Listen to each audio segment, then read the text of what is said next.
I have like 12, and I apologize for not being here last week. I wasn't feeling well, and thank you for canceling my committee for me, Council Blair. So, no problem. Thanks. All right, from the docket, now I have a couple that came down the meeting that I missed, and then I have the ones that I had prior, so these are the newest ones. So if anybody's uncomfortable voting them out tonight out of full council, I'd be happy to hold on till Thursday. They're all no-brainers, aren't they? One's kind of a big ticket item, so I know some people don't feel comfortable, but we'll go through them and you just let me know. So the first three that I have, I'll just explain it and then I'll read them.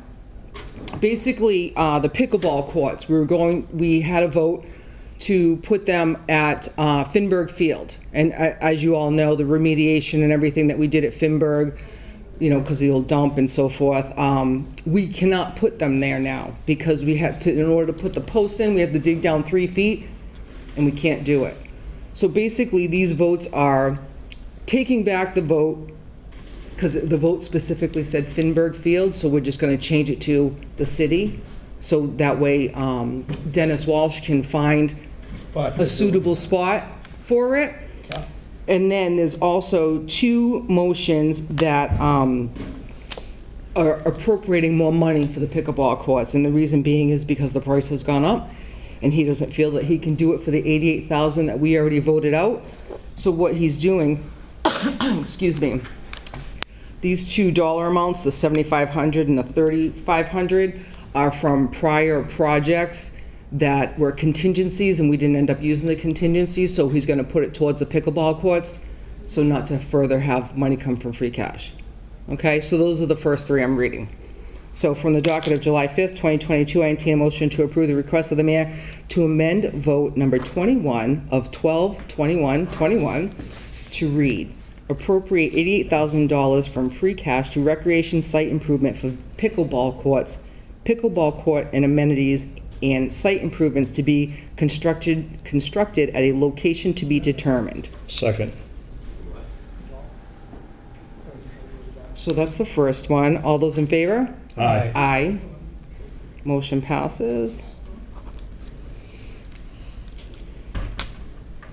From the docket of July 5th, 2022, I entertain a motion to approve the balance of $7,522 in unused funds originally appropriated for the remediation of the 4 softball infields at South Attleboro Veterans Memorial Park per vote number 29 on 12/7/21, excuse me, to be approved to be used for the construction of pickleball courts in the city.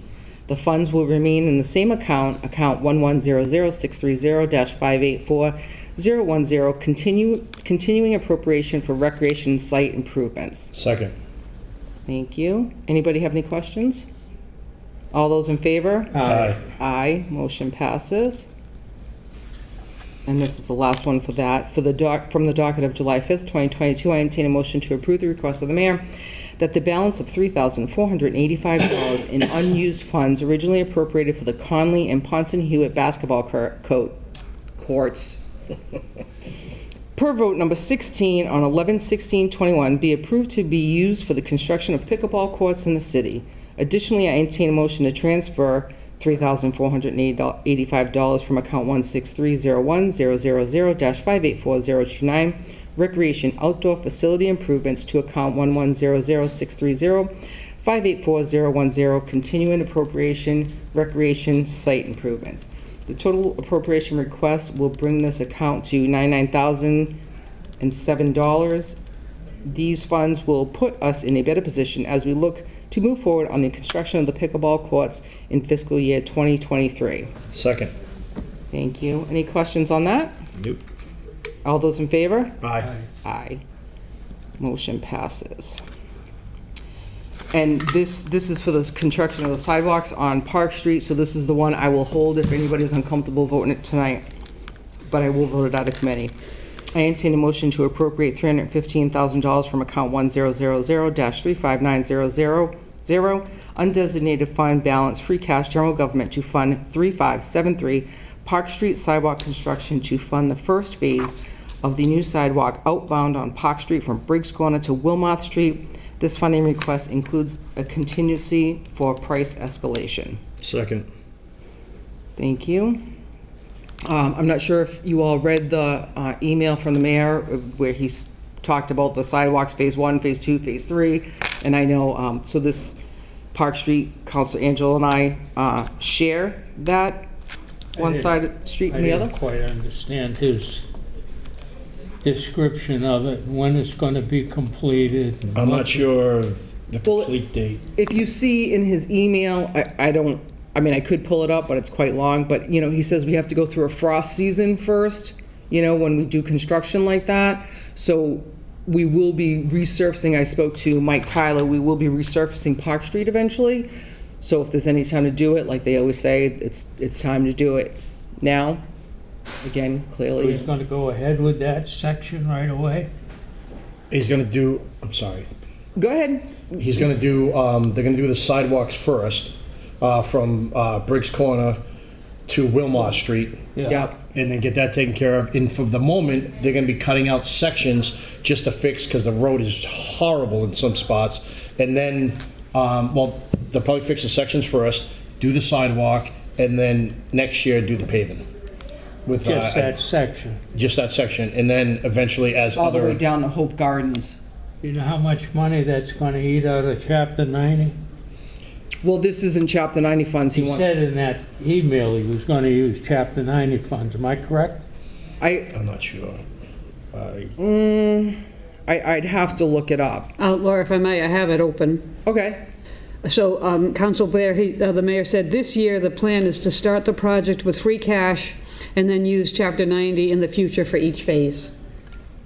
So each phase, if we have to go through a frost season, it won't all happen in the same year. That's the way I read I it. understand that. My concern is, and I think it's a valid concern, Chapter 90 money isn't a fixed number. But absolutely. the past few years, it's been, what, around $1.2 million or so? Yeah, hopefully we get more too with that petition we sent up, remember? So I'm But what I'm assuming, saying is, $1.2 million doesn't go too far paving roads. So what happens to the rest of the city? right, and so what I'm thinking is we're completing phase, so I assume if we run out of money or we can't finish it or we don't have enough Chapter 90 funds, we'll have to put off the last phase maybe or something to that effect. What I'm trying to tell you, Laura, is Chapter 90 money doesn't go that far. I know, yes. We eat it up real fast I in agree. the city. We got a rundown road system. There's a lot of improvements at Chapter 90 funds. No, I agree. That's my opinion. I just want to bring it up to the council because I can't honestly vote on that in favor because I think it's actually a misuse of Chapter 90 money, that much of it. well, right now, we're not using Chapter 90 money for the sidewalks, so then when that would come around, then you could vote against it, I know think. it's your ward and I feel for you. But, okay, I mean, I understand where yeah. you're coming from. Yeah. I personally, at this point, because no matter what you say, we're not using it now, he made it very clear that he intends to use it. So, Yeah. all right, no problem, sir. I understand where you're coming from. I love you like a brother, I'm not picking on you. No, I understand. I hear ya. I understand, and that's fine, and the mayor won't even be in office when we get to phase 2, I assume, because we have to have that freeze, you know, we have to go through the winter before we can start phase 2. This would start phase 1. My So- personal feelings, and I don't like to borrow, Laura, really, I don't. But a project this size, I would think it'd be advantageous for the city to borrow that money to do those sidewalks and repave, not use Chapter 90. Right, well, My comment. sure. So I have a second from Councilor Angelo. Do we want to vote this out of committee? All those in favor? Aye. Aye, against? Nay.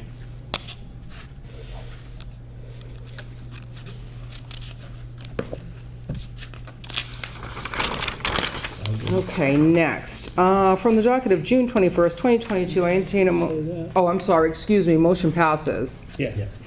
From the docket of June 21st, 2022, I entertain a motion to transfer $1,966.32 from account 6100-578300, Water Enterprise Fund Reserve Fund for transfer, to account 6100-578020, Water Enterprise Fund, bills for previous years to pay a previous year's dental insurance that was paid out of the general fund and should have been paid out of the enterprise fund. This is for, thank you.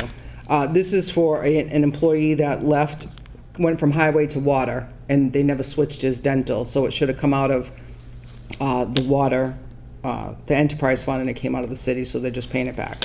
Does anybody have any questions? All those in favor? Aye. Aye. Motion passes.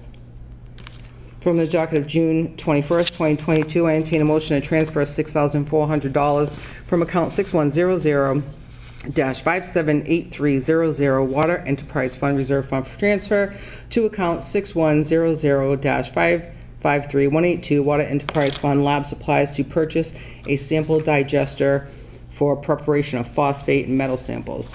Second. Thank you. So this is a digester that, basically we're doing it by hand now, and it takes a long time, and it takes labor, and it would be cheaper to purchase something to replace the manpower. Does anybody have any questions on that? Motion, excuse me, all those in favor? Aye. Aye. Aye. Motion passes.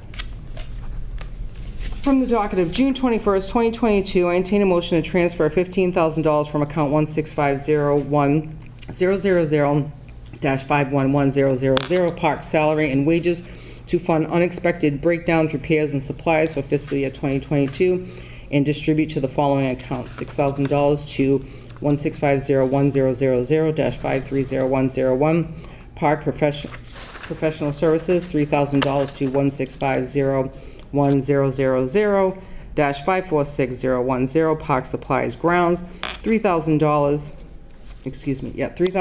to 1650100-544803, park supplies vehicles, and $3,000 to 1650100-548040, park supplies equipment. Second. Thank you. So this is just for various needs that they have. They have this money already in their account, due to people leaving, it just all is coming from the salaries that they had left over. Does anybody have any questions? No. All those in favor? Aye. Aye. Motion passes. From the docket of June 21st, 2022, I entertain a motion to appropriate $36,342.31 from account 6000-35900, Wastewater Enterprise Fund retained earnings, to account 6000-553150, Wastewater Enterprise Fund water meter supplies, in order to pay their share of meters and equipment purchased by the Water Department. Accounting will work with both departments to get the funds transferred to the correct fund. Second. Thank you. So this is the ongoing meters. So it was purchased by the Water Department, but the Wastewater Department installed some, and so they have to pay each other back, so on and so forth. Lauren, just a quick question, Laura. Do you know how far along we are? Was that mentioned? This I seems don't. like we've been spending $70,000, $100,000 for the last 4 years. This has got to be almost over the change. I can find out. Would you like me to could find you? out? Yeah. It's just a matter of interest. I should probably know, but I don't. And I feel like we asked them, and I feel like we asked them and they answered it, and I don't remember the answer.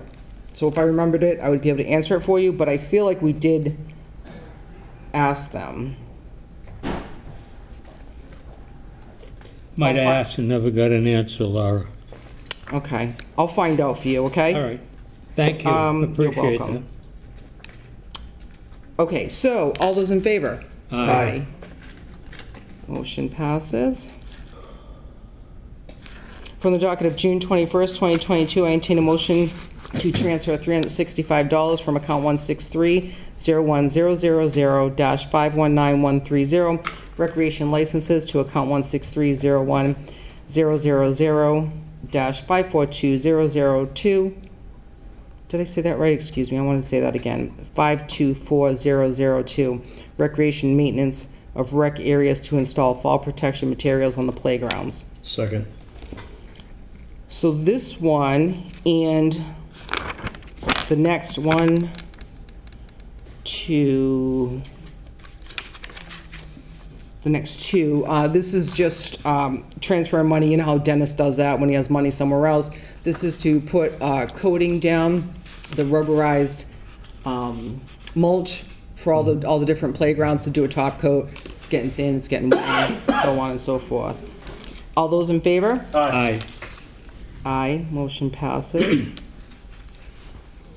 From the docket of June 21st, 2022, I entertain a motion to transfer $1,246.02 from account 1630100-512010 Recreation Program Assistance to account 1630100-524002 Recreation Maintenance of Rec Areas. Second. Thank you. So same as before. Any questions? All those in favor? Aye. Aye. Motion passes. We're almost there.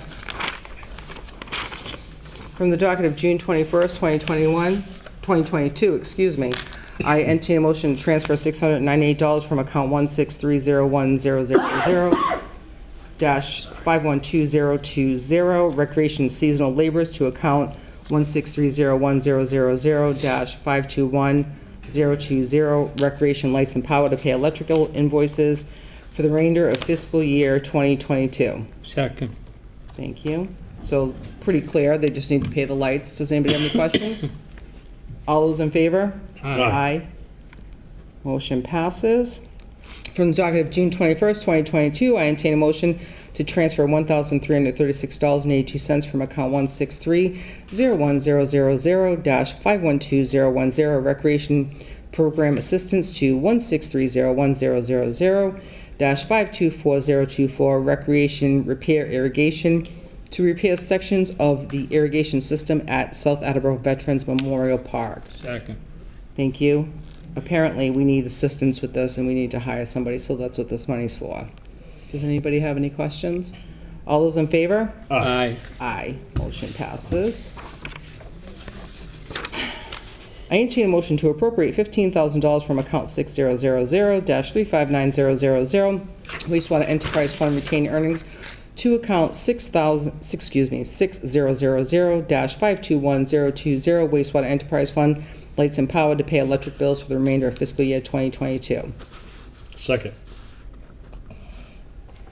Same as previous, to pay lights and power for the remainder of fiscal year 2022. Does anybody have any questions? Second. You all set? Yeah. All those in favor? Aye. Aye. Motion passes. And that's it. Thank you, everybody. I'd like to call for an adjournment at 6:18. Second. All those in favor? Aye. Aye. We're adjourned at 6:18. Thank you. Very good, Laura. Got it all done, right? it all 18 done. minutes.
6 years in the making. It's in front of you.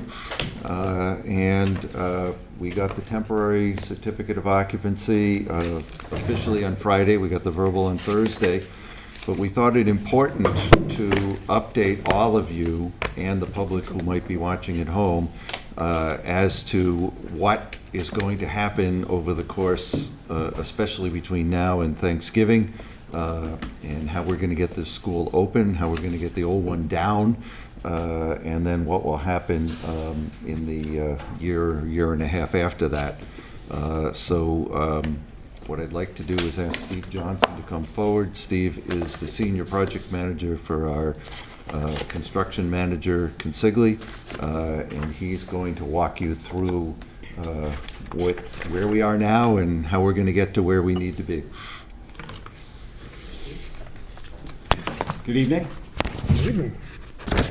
There's probably about 6 documents that I'll walk through here. Some of them I'll have to do manually, so I go over there and then I'll come back. But just to kind of orient everyone, this is the new school. So this is Rathbun Willard right here. This is Highland over here. This is the new school, and then this is the existing school. So you'll see that throughout these next few slides. And what we tried to depict here, this was done probably about 4 or 5 months ago. This was our prediction on what it would look like last Thursday. We came close. It doesn't look exactly like this, but we'll walk you through everything that's done and everything that we still need to do. So the building itself, as Jack stated, the building proper received the temporary certificate of occupancy. So yesterday, the owner started moving furniture in. And then, in fact, today they moved some band equipment and some artwork in as well. So move-in will continue throughout the entire summer.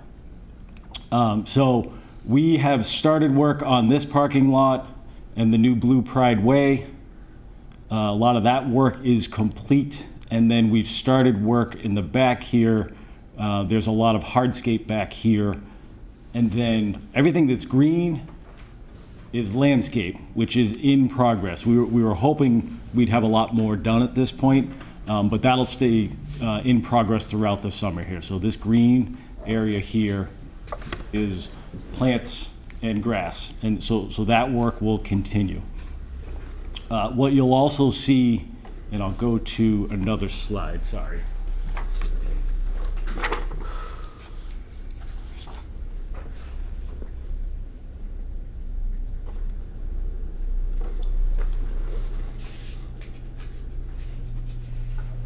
This might be a little easier. It's a Google Earth image that shows the new building.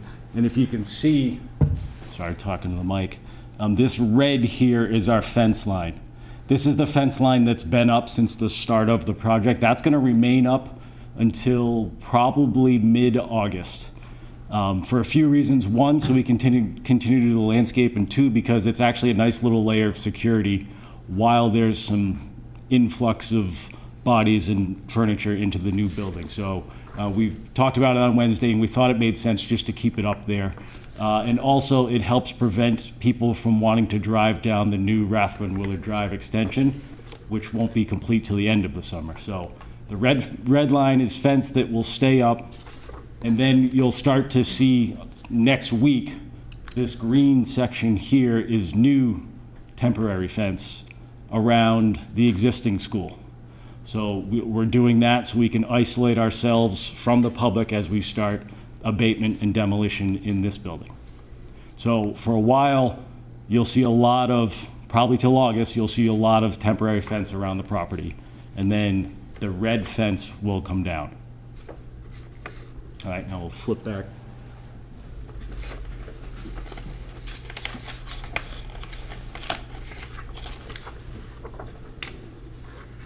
I should have stated earlier, anytime anyone has a question. I actually, Yep. So the farmer's market parking lot looks like it's going to be fenced in?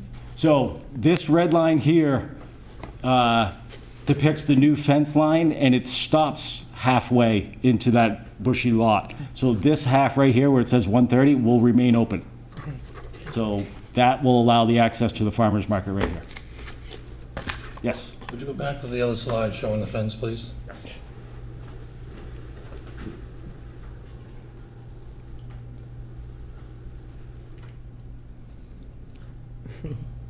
This one? Yeah, so following up on Councilor Holmes' question, the right-hand side of that image, is that the lot line for the first Sweet Forest Yes. on Rathbone Welland? Yes, So you're right actually there. going to be cutting right through the trees? So there is a line of trees that will be cut down as part of the process. So It's the, not part of the Sweet Forest. It's on the school property side of it. so I see a little dip in the fence right there. Come down a little bit more, down right there. I see a little pointed area of fence. Is that necessary? Because that's access to the farmer's market. No, we could probably, there's some existing trees there, so we can work with that so that it's only one line of fence there. What we'd like is for people to enter the Bushy parking lot and walk straight into the McConnell Field without having to walk around your witch's hat fence right there.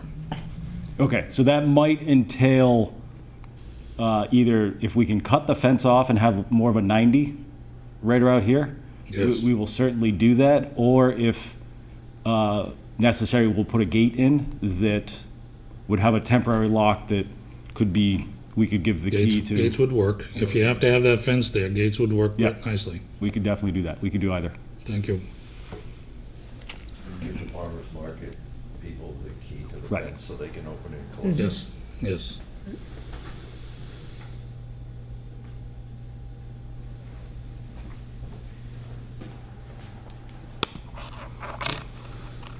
So the next critical milestone for us is the start of school, which is August 25th is when the students start. When So, the teachers arrive, the students arrive on the 29th.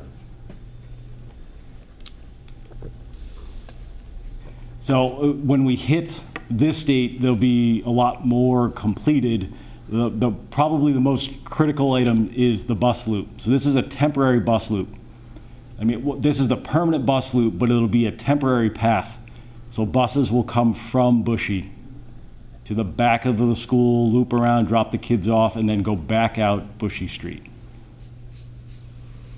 And that's one of the reasons why we wanted to get this out to you and to the public, because for a period of a couple of months, that's going to be the bus access, and we probably will get some phone calls. And, we've coordinated all of this as much as we can with the police department and with Mike Tyler, but there's simply no other way to get the buses to the school because we're taking down the old one, and the bus loop is on the right side of the old one.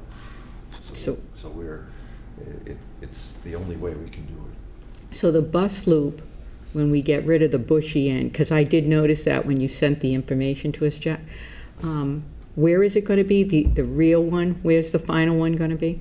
It'll be right there, but It's gonna come from Bushy? It'll come in, you'll see that on another slide. You'll come off of Rathbun Willard Okay, that's where Side. and come around there. and go back Okay. out to Rathbun Willard. Okay, that's what I was wondering. But that doesn't happen till, call it End Thanksgiving. of November? Yeah. Yeah, okay. Is that the industrial arts wing, the first one coming down to allow for that bus? So this red area is the first section coming down. And you And then we'll- plan on having that completely demolished by the time school opens? No, it'll be close. It'll be in progress. We have it scheduled to be done before Thanksgiving, though. But it'll be done enough so there'll be no interference with the buses getting in and out? The only way the buses can get in, Peter, is Bushy. from I Bushy. understand that, but you're gonna have to take down some of that, the school back there in order. Oh, do you mean this section here? Yeah, No, we feel that the buses can fit on this pathway that's already there, and if necessary, we're going to widen that pathway and take over some of these tennis courts so that it's wide enough to get one or two buses I up through taught this there for area. quite a few years, and I do believe that that's connected, that part to the industrial wing, wood shop, electrical, machine shop. There's a connection here, Okay. And we've already taken down the See, pool and yeah, the small okay, I gym. see it now. You're going on the other side. I didn't realize that was a Yeah, tennis this used to be the pool. I understand now. So the Okay. pool and the small gym are down, and I understand that now. Those are tennis courts, not buildings. Right. Yes, Yes. sorry. Yes, these are the current tennis courts. Yeah.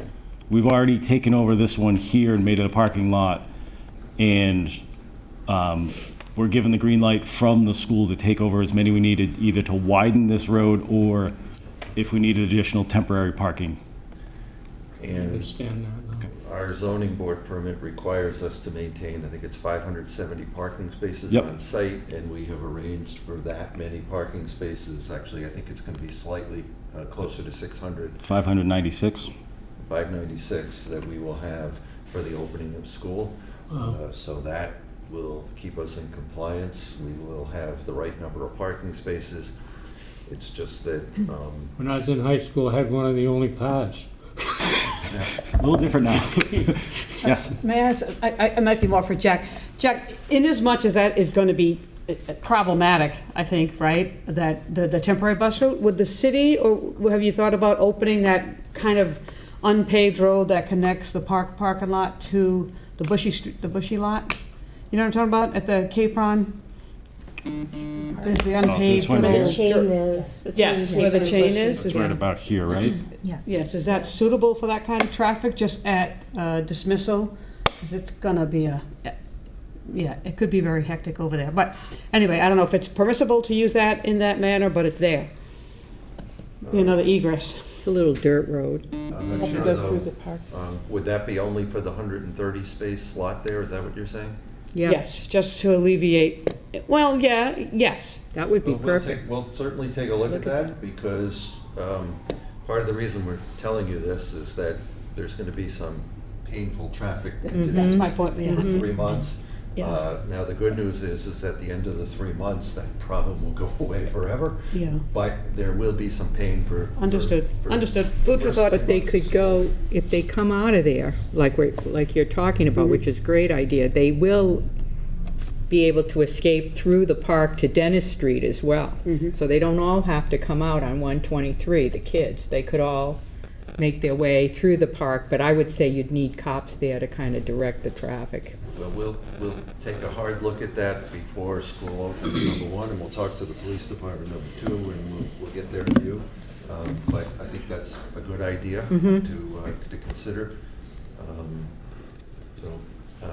Go ahead, Steve. And then this parking lot will be new at the start of school as well. The current Bray lot gets expanded a little bit, cleaned up a bit.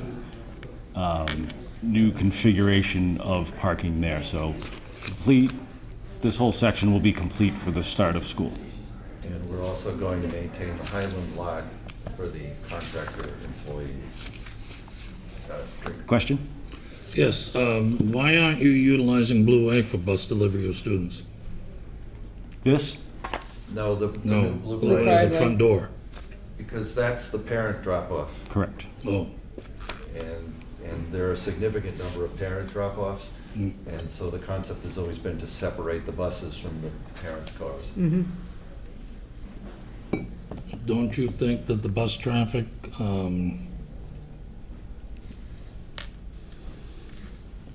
I don't know how many buses deliver students to the high school, but it's considerable.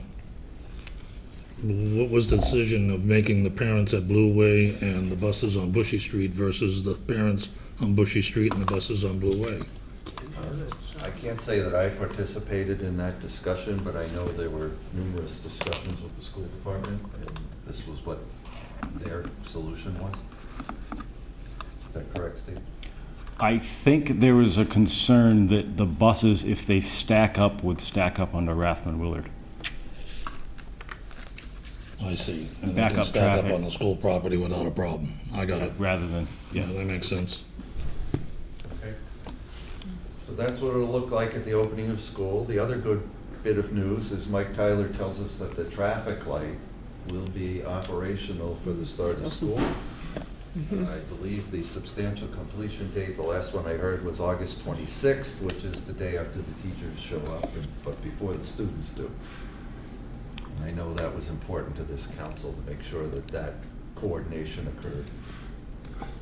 So, yes. I was going to make one last suggestion about the 130 student leaving, is that they cannot come out through Bushy, because they'd be in the bus route. So that all the students were parking, and that 130 could, if it works, could only go out through the park, not come back out through Bushy, because it would just, are they going to be allowed to come in through Bushy even? That's going to be a nightmare. So maybe it's just coming in and out, and it comes out, that to me would be perfect for 2 or 3 months that you're talking about. So one way. Yeah, just make it one only. way for everybody. For everybody, one way for the One way one way the entrance. buses are coming in and out, and the kids can only go out through Capron Park, yeah. Yeah, so we'll discuss that with the Okay. new principal. One way, We'll yeah. probably have to put some regulations in place on the students. Did Yeah. you have a question, Ted? Yes. What is the schedule now for all of the demolition to Well, be that's the next complete? place he's going to. So Yeah, so, Fair enough, thank you. actually, after this slide, there's another slide dedicated just to the demo. So if we could just start here, and then we'll get to the demo. Yeah. This is our last major milestone, so this is, call it Thanksgiving, what the new property will look like. So we'll have more parking complete here, because we'll have some of the demolition complete, and we'll have all this parking completed here, which opens up the bus lane to come off of Rathbun Willard, wrap around, and then go back out onto Rathbun Willard. And at this point, this will be entirely closed off, because we don't need this additional parking down here, because these lots will be completed to make up for the 130 down here. So this is completely isolated with fence and remains under construction.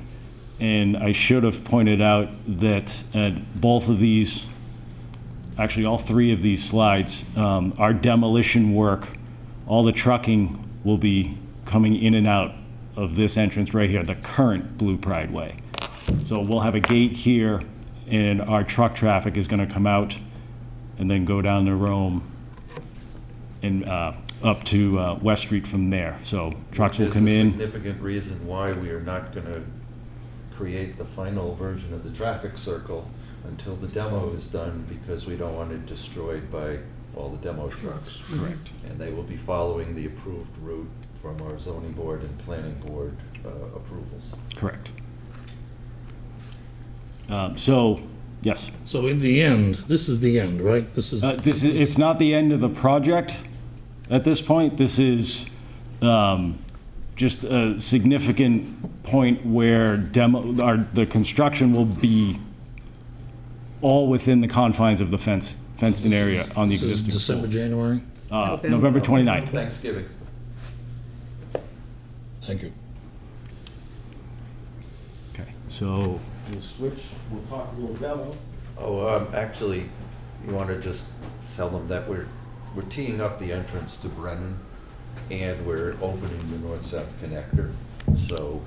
So that actually happens at the first day of school. This will be completed, so it's a new, more 90-degree turn down to Brennan, and this section, this connector of Rathbun Willard will be opened up at this time. But like as Jack said, this will not be a rotary yet. It'll continue to be a 4-way stop, but cars will be able to access Rathbun and go all the way to 123 here. What's the signage, Jack, from, if you're going down Rathbun to keep the people from Brennan coming out, and is there gonna be some kind of yield there or something? For the Brennan parking lot to connect to Rathbun Willard? Is that what is that gonna be? Right here? Yeah. I'm wondering if there should be a stop sign. That's what I'm thinking, I that's why I'm think so. asking. I don't know that we have the authority to put a stop sign. Yeah, I was gonna say, what does the chief say? But we ought to, it seems to me that that's something maybe the traffic committee could explore, Check. Which location? Conversation with the chief.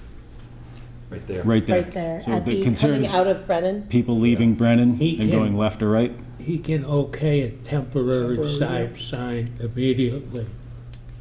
We'll also talk to the police chief about that. Yeah, that's what I meant, he can do that, You can Jack. do a temporary one, but whether there should be a permanent one, I would Well, think it would I'm have to. just thinking of your schedule. Right, no, I appreciate that. It's- Um, It's a good question. It's the first time it's come up.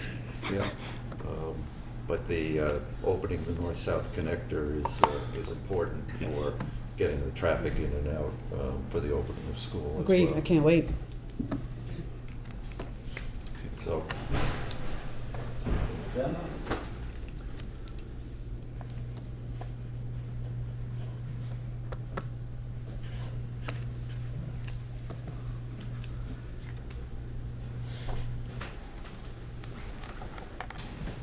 A little harder to see, but it might be appropriate to talk about demo with, we have another document that it's important dates for the rest of the summer. I think it was distributed. If not, it certainly can be.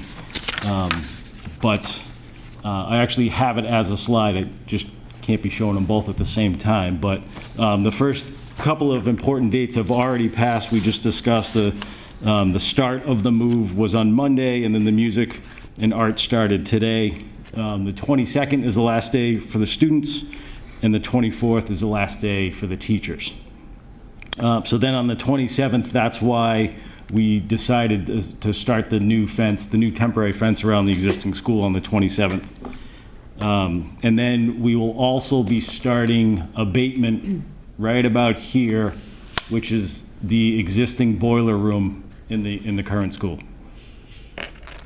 So that starts next week, and then we'll continue to work in the red area here for abatement.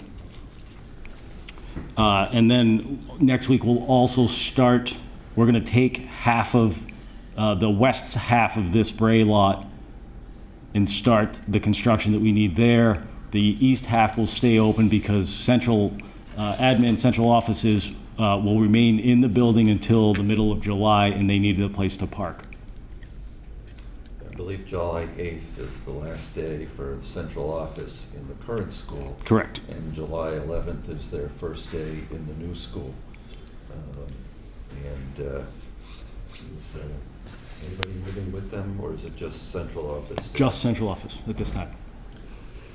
So next week is also June 27th, 28th, 29th, 30th, and the 1st. We have local, state, and FBI police utilizing the existing school for different training purposes. So on the 27th, Mass State Police will be in the school. On the 28th and 29th, Homeland Security will be up on the second, third floor of B building. And then 30th and the 1st, FBI SWAT. And then July 5th through the 8th, Attleboro Police Department will be conducting training. I think they're going to spend a lot of it back here in the more elevated portions of the school, yes. Well, can we expect to hear explosions, gunfire, stuff like that? Will we hear? It is my complaints from- understanding, yes, Okay. that they are looking to train on blowing up some interior doors and different things like that. So I don't think it'll be quiet. I'm just curious, is this something that we donate this use, or is it something that generates a charge? How does, No, Can they- we- just let the law enforcement use Can we this? bring this back on top just because we have another presentation before we start at 7? Sorry. Well, let me just quickly say that my understanding is that the request was made because they have the opportunity, they rarely have the opportunity to go into a real school and destroy things. And so we just wanted to get the word out that, you know, when everything Attleboro starts blowing up, when your phones start blowing up, that we do not have a hostage situation going on in Attleboro.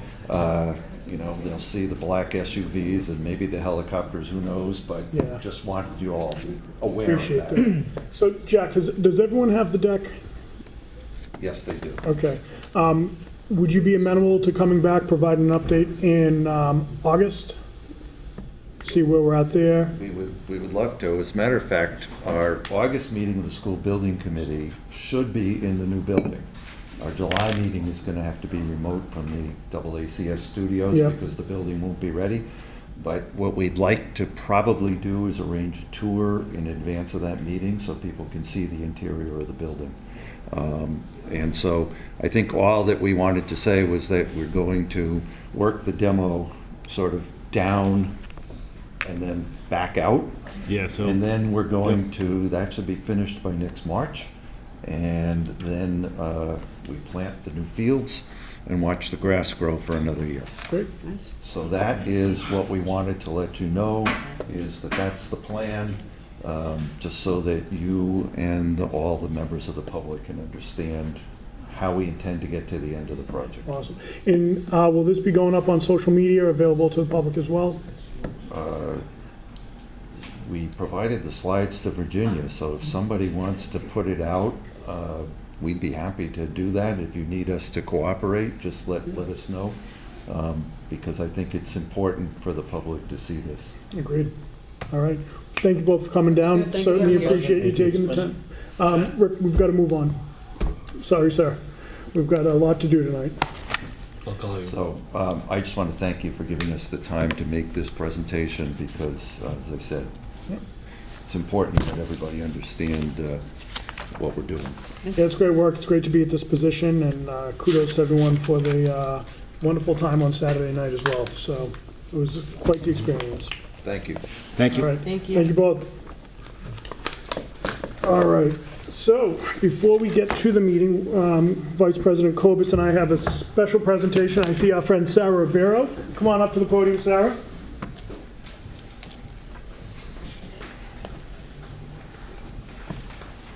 How are you? Good, how are you? Good. So for those who don't know Sara, Sara is the outgoing chairperson of the Attleboro Youth Commission, a graduate of Bishop Feehan, class of 22, and as such, she's moving on to George Washington University. Vice President Kobus and I are the co-chair of the co-mentors to the Attleboro Youth Commission, and Sara has brought so much to the Youth Commission over the years that we couldn't just let her walk away and not say anything. So what we're going to do is we're going to read a resolution that Vice President Kobus and I wrote. So, Attleboro Municipal Council Resolution of Appreciation for Sara Ribeiro. Whereas Sara has been on the Attleboro Youth Commission since she was in middle school, and whereas Sara has been an active member and is always viewed as a leader, and whereas Sara led the AYC through COVID-19, whereas in the 8 years Sara has been on the Attleboro Youth Commission, she has been an active participant, is a natural leader who embodies qualities of great leaders. As Sara prepares to transition to the next phase of her life, although she will be greatly missed to the Attleboro Youth Commission, the AYC is set up for success for years to come due to your leadership, Sara. So thank you, and now therefore be resolved that the Municipal Council of the City of Attleboro wishes to extend its deepest appreciation and wishes good luck and health to Sara Ribeiro. So congratulations.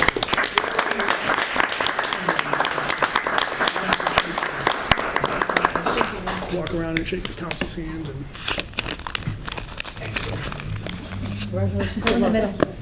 Go to the inside. You go the inside. no, she does it her way. It doesn't matter, whatever she does. It's okay. Yeah, you're almost done. Go ahead. We're just trying to make it easy. So stressful. There you go. Have a happy birthday. She just wanted to pass her chair one more time.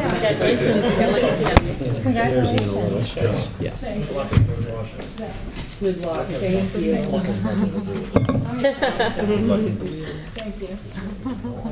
All right. Thank you, Sara.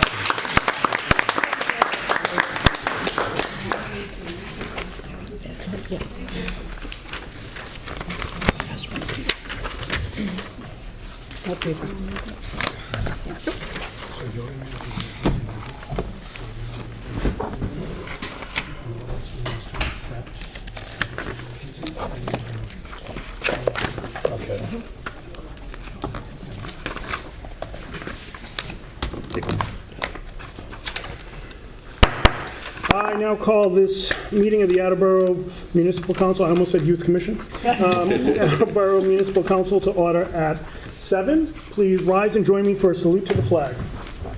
Oh, is this mine? I pledge allegiance to the flag of the United States of America and to the republic for which it stands, one nation, under God, indivisible, with liberty and justice for all. Oh, I think I already have this. I would entertain a motion to suspend the rules. Second? All those in favor? Aye. Aye. Opposed? We are now operating under suspended rules. So first off, I'm going to be giving up the chair to Vice President Kobus to talk about a reconsideration that was filed last week.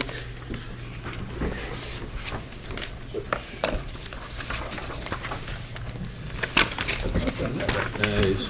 President Delicio. Thank you, Vice President Kobus. I move to reconsider a vote from the June 14th, 2022 meeting relative to appropriating free cash in the amount of $959,157.04. Second. Motion's in order. President Delicio. Thank you. So this is, if we remember when Deb was in, she was talking a little bit about the projected snow deficit of $710,000. This deficit will likely be approximately $245,000 less when the expenses related to January 2022 storm are moved. And as such, it makes sense to be able to reduce the amount of free cash to reduce the fiscal year 2023 levy by $245, as it will no longer be necessary to approve $959,157.04 of free cash to balance the budget. Thank you. And I think you meant $245,000. Yes, if that's not what I said, I apologize. Perfect. Any other comments? And again, this is just to agree to hear the reconsideration. And a voice vote is required, so all in favor? Aye. Aye. Opposed? Hearing none, motion passes. President Delicio? Thank you. From the docket of June 21st, 2022, I move to reconsider the following vote that was taken on June 14th, 2022. Voted on a roll call, 8 yeas, 0 nays. Angelo Bennett Dolan absent to appropriate $959,157.04 of available free cash from account 1000-359000, general fund undesignated fund to balance, fund balance to account 1000-321200. General fund balance reserved for expenditures. This appropriation is to reduce the fiscal year 2023 budget levy. Second. Motion's in order. President Delicio? The only other comments I have is really thank you to Deb for being able to get this down. We were scrambling around last Wednesday, Kate, Virginia, Deb Gould and I, to make sure that we get this in on time. So I think this shows that the budget message that talks a lot about not using as much free cash to balance the budget, we have this opportunity in this other vehicle where we can lessen the money coming out of free cash. Perfect. Councilor Conti? So I too would like to thank Deb, who's put a lot of time into this and had a very detailed email on Friday. But I'd like to explain to the councilors that I had put out the motion to approve the $959,157.04 at the last council meeting because I thought that was separate from the budget, that we could pass that. I wasn't aware that FEMA was going to have a meeting that Thursday and that a decision would be made on the amount of money that we were going to get. So I'm sorry that I made the motion. I thought I was doing the right thing, but thank you for Deb for catching it. And that's a significant amount of free cash we're taking out of the till. So I'm very happy, and I'll support this measure. And that concludes my comments. Perfect. President Delicio? Through Vice President Kobus to Council Conti, Rick, by no means is this any reflection of the job you did. I think you did a fantastic job. This is one of those ships in the night. It's just when they came in versus when we voted. You were kind of up against it, just given the shorter time than we usually have. So by no means is this any reflection of the great job you did. Thank you. All right. And so this will require a roll call vote. And again, this is to agree to the reconsideration. After that there will be one more motion to actually consider the motion again. So again, this is on the motion to reconsider. Any other comments before we vote? A roll call vote is required, and we'll start with Ty. Ty, right? Mr. Waterman? Yes. Ms. Dolan? Yes. Mr. Conti? Yes. Ms. Bennett? Yes. President Delicio? Yes. Counselor Holmes? Yes. Counselor Reynolds? Yes. Counselor Angelo? Yes. Counselor DeSimone? Yes. Counselor Blair? Yes. Vice President Kobus? Yes. Thank you. 11 yeas, 0 nays. Motion passes. Thank you. From the docket of June 21st, 2022, I move to approve the following vote as amended. I move to appropriate $714,158.04 of available free cash from account 1-000-359-000 General Fund Undesignated Fund Balance to account 1-000-321200 General Fund Fund Balance Reserved for Expenditures. This appropriation is to reduce the fiscal 2023 tax levy. Second. Motion's in order. I have no President Delicio? comments. Is it me, or is there not a dollar discrepancy between the two amounts? One says 157.04, the other one's 158.04. I think that May not be significant, but Nope, it's a typo, so we, Let's subtract 245,000. Should be a 7. it should be Yeah, a that's all. 7. It's just- Yep, just a simple typo. We can take that as a friendly amendment. Good catch, Counselor DeSimone. Yep, should be a 7. Any other comments? Hearing none, a roll call vote required, and we'll start with Counselor Blair. Mr. Blair. Yes. Ms. DeSimone. Yes. Mr. Angelo. Yes. Ms. Reynolds. Yes. Ms. Holmes. Yes. Ms. Bennett. Yes. President Delicio. Yes. Mr. Conti. Yes. Ms. Dolan. Yes. Mr. Waterman. Yes. Vice President Cobus. Yes. 11 yeas, 0 nays. Motion passes. Thank you. Time I saw there's 11 of you. Where we're operating under suspended rules, we will now recognize Councilor DeSimone to take up the charter objection from last week. Yes, thank you. I'd like, from the docket of March 9th, 2022, I entertain a motion to approve the following ordinance pertaining to amending Chapter 2 of the revised ordinances to add Section 2-1.1 to address a mayoral vacancy when more than 9 months remaining in the office. We'll waive the reading as it was already read. Please.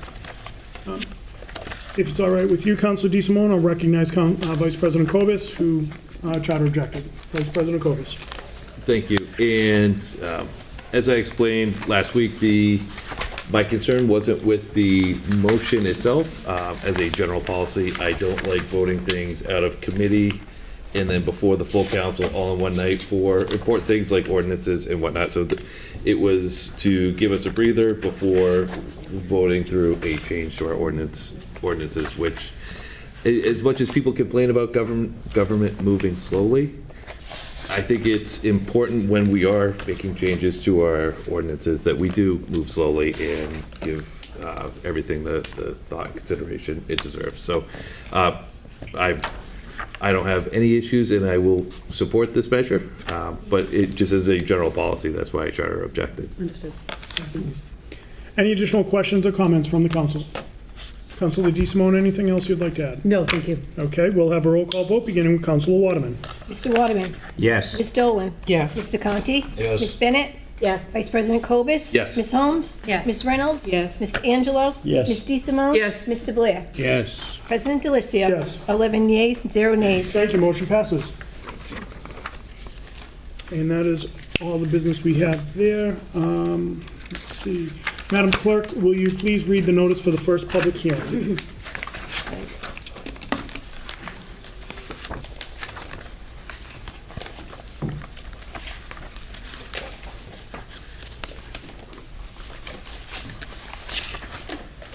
Continued public hearing to discuss amending sections 10.5-3A of the parking ordinance to add more reserved parking spots in the Mulaney Twins parking lot on South Main Street for the Larson Senior Center. Thank you. This public hearing will actually be canceled as after speaking with the counselor who introduced the business, he had communications with the Board of Directors of the Council on Aging, and they've all decided to withdraw this motion. So we will not be taking testimony, as this motion will not be coming out at the request of the Council on Aging and the Board of Directors. So I declare that public hearing closed. Madam Clerk, will you please go on to the reading of the second communication? Yes, sir. Public hearing to sorry, discuss the public hearing. proposed amendment to section 2-8.2 of the revised ordinances regarding the powers and duties of the Municipal Building Commission. Thank you. Do we have anyone to speak in favor?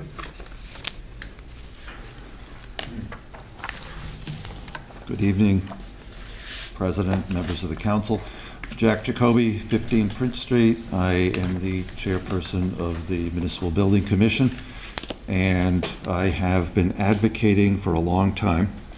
Let me just start out by saying that I've been I believe my 11th three-year term on the Municipal Building Commission, so I've seen a lot of things happen in this city over time.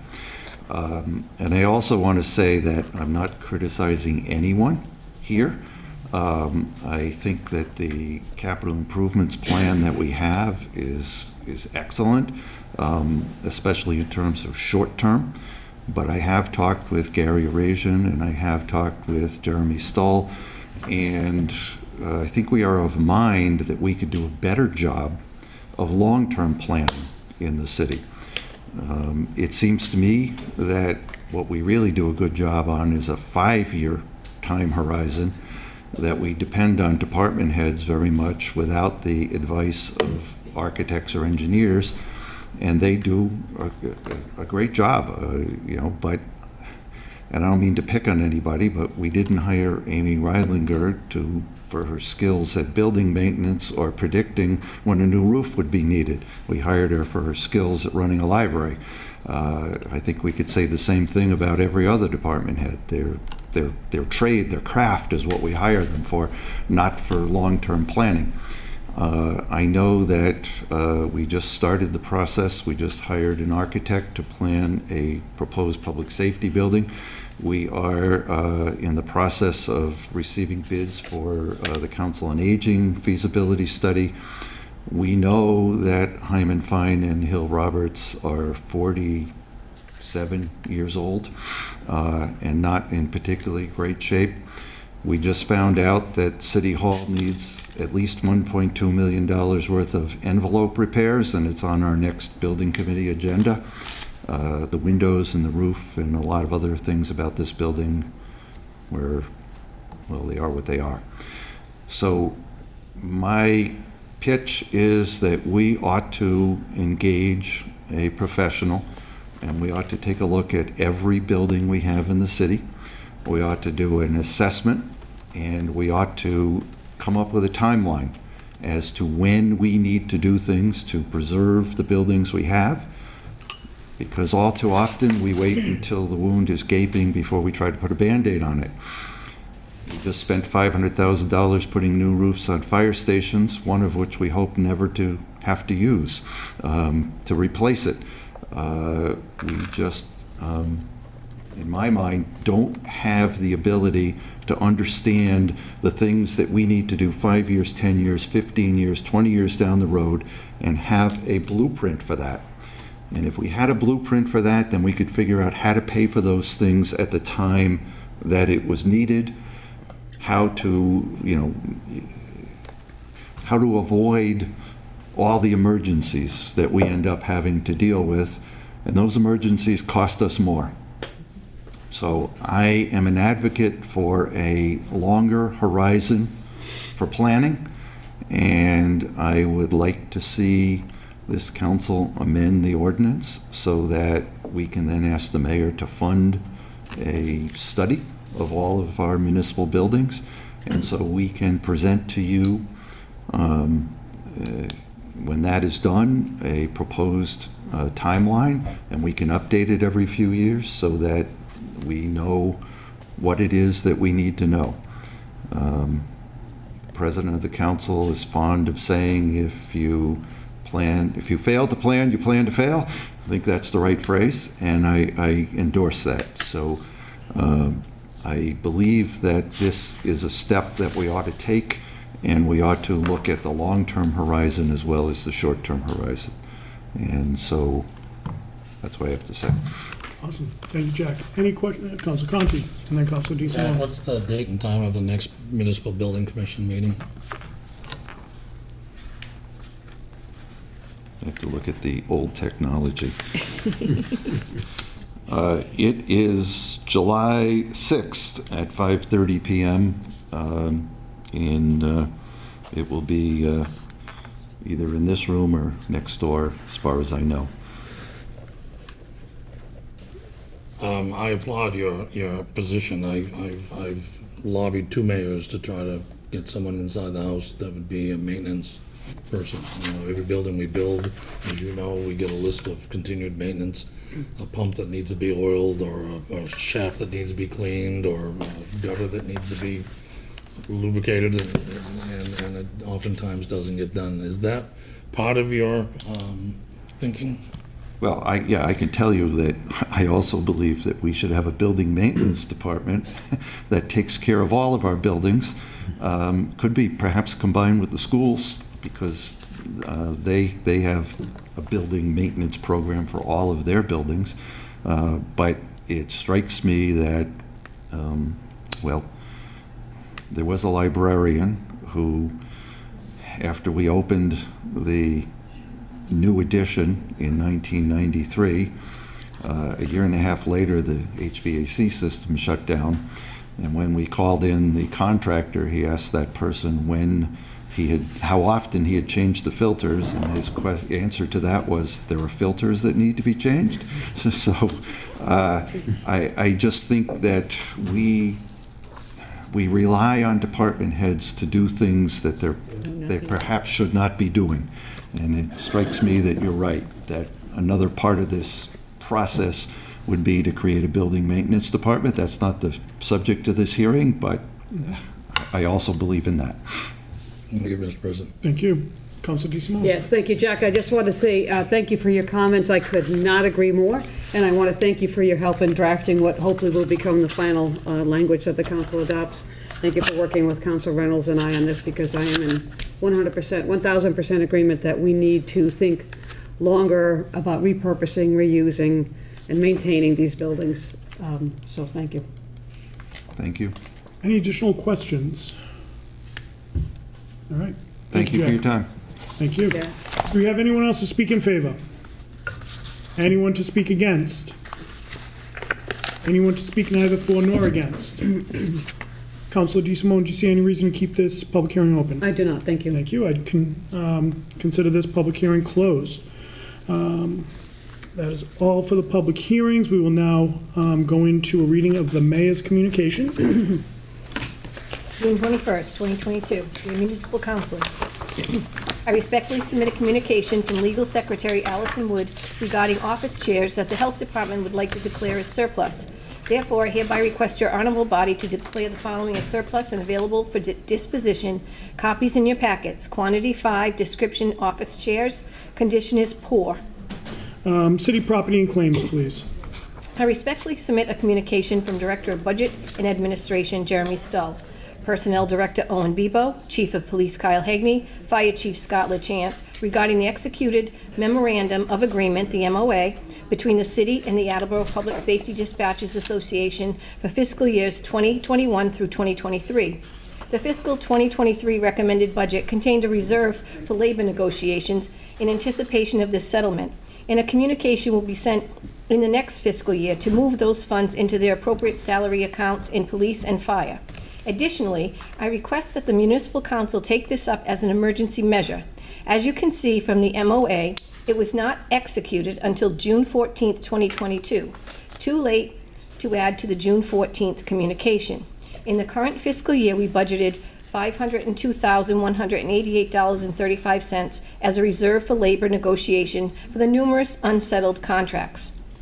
The Dispatcher Association contract is the last to be settled, and there is sufficient money left in the reserve to pay those one-time payments in fiscal year 2022. Taking up and passing this piece of business as an emergency measure allows the transfer to happen with enough time for payroll staff to generate these payments within the fiscal year to assess that reserve.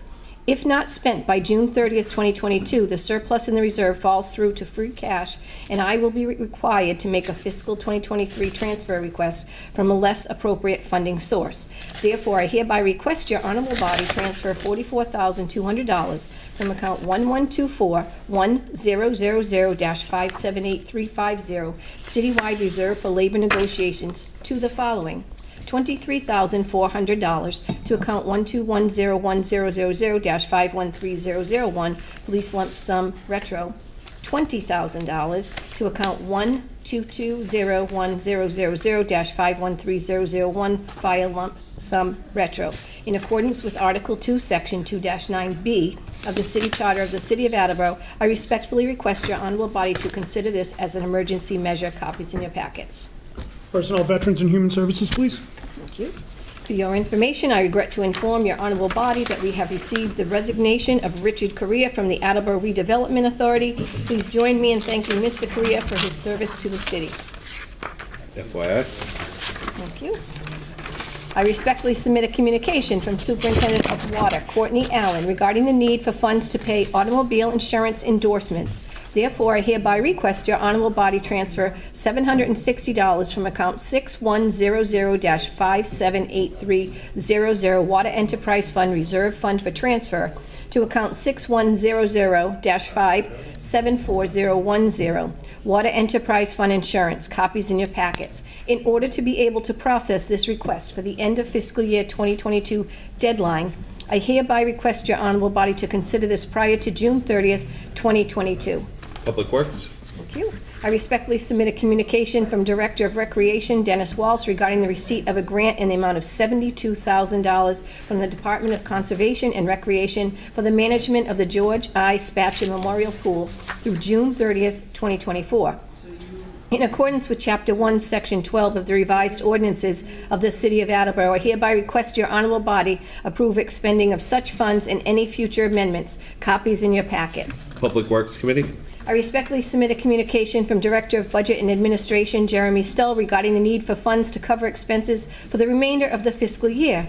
Therefore, I hereby request your honorable body transfer $1,000 from account 1133100 -524210 Budget and Administration Maintenance of Computers to account 1133100-558010 Budget Administration Data Processing Supplies. Copies in your packets. In order to be able to process this request for the end of fiscal year 2022 deadline, I hereby request your honorable body to consider this prior to June 30th, 2022.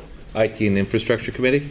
I respectfully submit a communication from Director of Planning and Development, Gary Arazian, regarding the need for additional funds for weatherization projects in various municipal buildings under the Green Communities Grant. As you are aware, your honorable body approved the expenditure of $186,629.37 in March of 2022. Unfortunately, despite using a conservative calculator to project National Grid and Eversource's rebates, the rebates are coming in even less than what was anticipated. In addition, the contractor's costs were estimated in September 2021, and the concern is that prices may increase with inflation. After speaking with the city's green community consultant, the weatherization prices could increase if not completed within the next 3 months. Therefore, I hereby request your honorable body appropriate $15,523.51 from account 1000-359-000 undesignated fund balance free cash general government to fund 2326 Green Communities. Copies in your packets. In order to be able to process this request for the end of fiscal year 2022 deadline, I hereby request your honorable body to consider this prior to June 30th, 2022. Zoning and land use, please.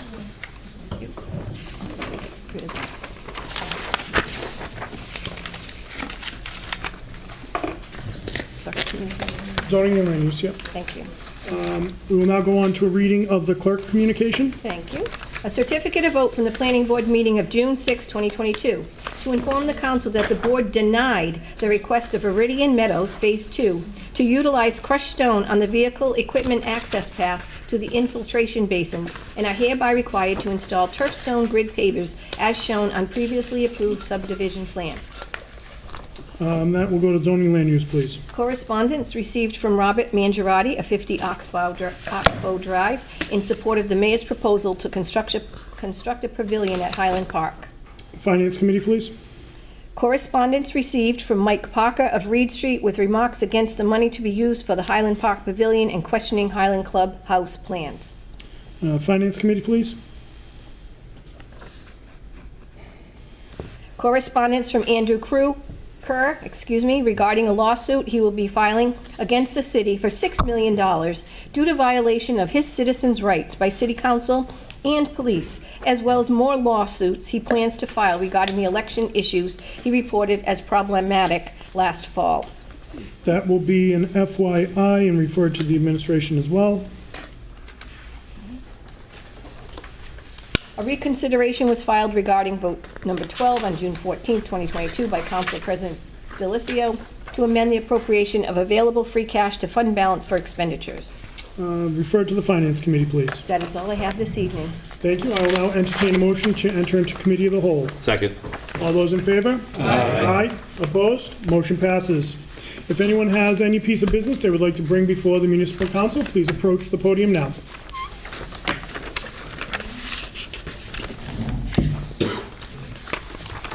Good evening. My name is Mike Parker. I'm a lifelong resident of Attleboro, and I live at 845 Reed Street. Some of you may recognize my name as being an advocate for the senior center's relocation to Highland Park. Although I do not see a huge demand for the pavilion, I am adamantly against it, along with the acquisition of the estimate to build it. The two projects are only related because of Highland Park and the use of city money. If I may reference quotes that the mayor said to me on Facebook when I was advocating for the senior center at Highland, I believe you will understand my concern for the pavilion. During the meeting, I would like to believe the mayor was trying to help me understand the feasibility study process. During the meeting, with the mayor, I proposed to lead a group of volunteer contractors like myself to repurpose Highland Clubhouse. The mayor then informed me it was originally his idea to relocate the senior center to Highland Park. He liked my idea of the volunteer labor force, but was adamant that a feasibility study was necessary first. Later, I mentioned on many Facebook conversations with the mayor that Rehoboth didn't need a feasibility study to repurpose Francis Farm for their senior center while spending only $160,000. The mayor then quoted numerous instances in which I can substantiate. The process in which the city uses to do any capital project or a new building where a new building is being considered is one where we do a feasibility study first. We're dealing with public property. We're dealing with public money. We're dealing with future needs based on population projections. We're going to do this the right way by starting with a feasibility study. Rehoboth has their process. We have ours. We're sticking to ours.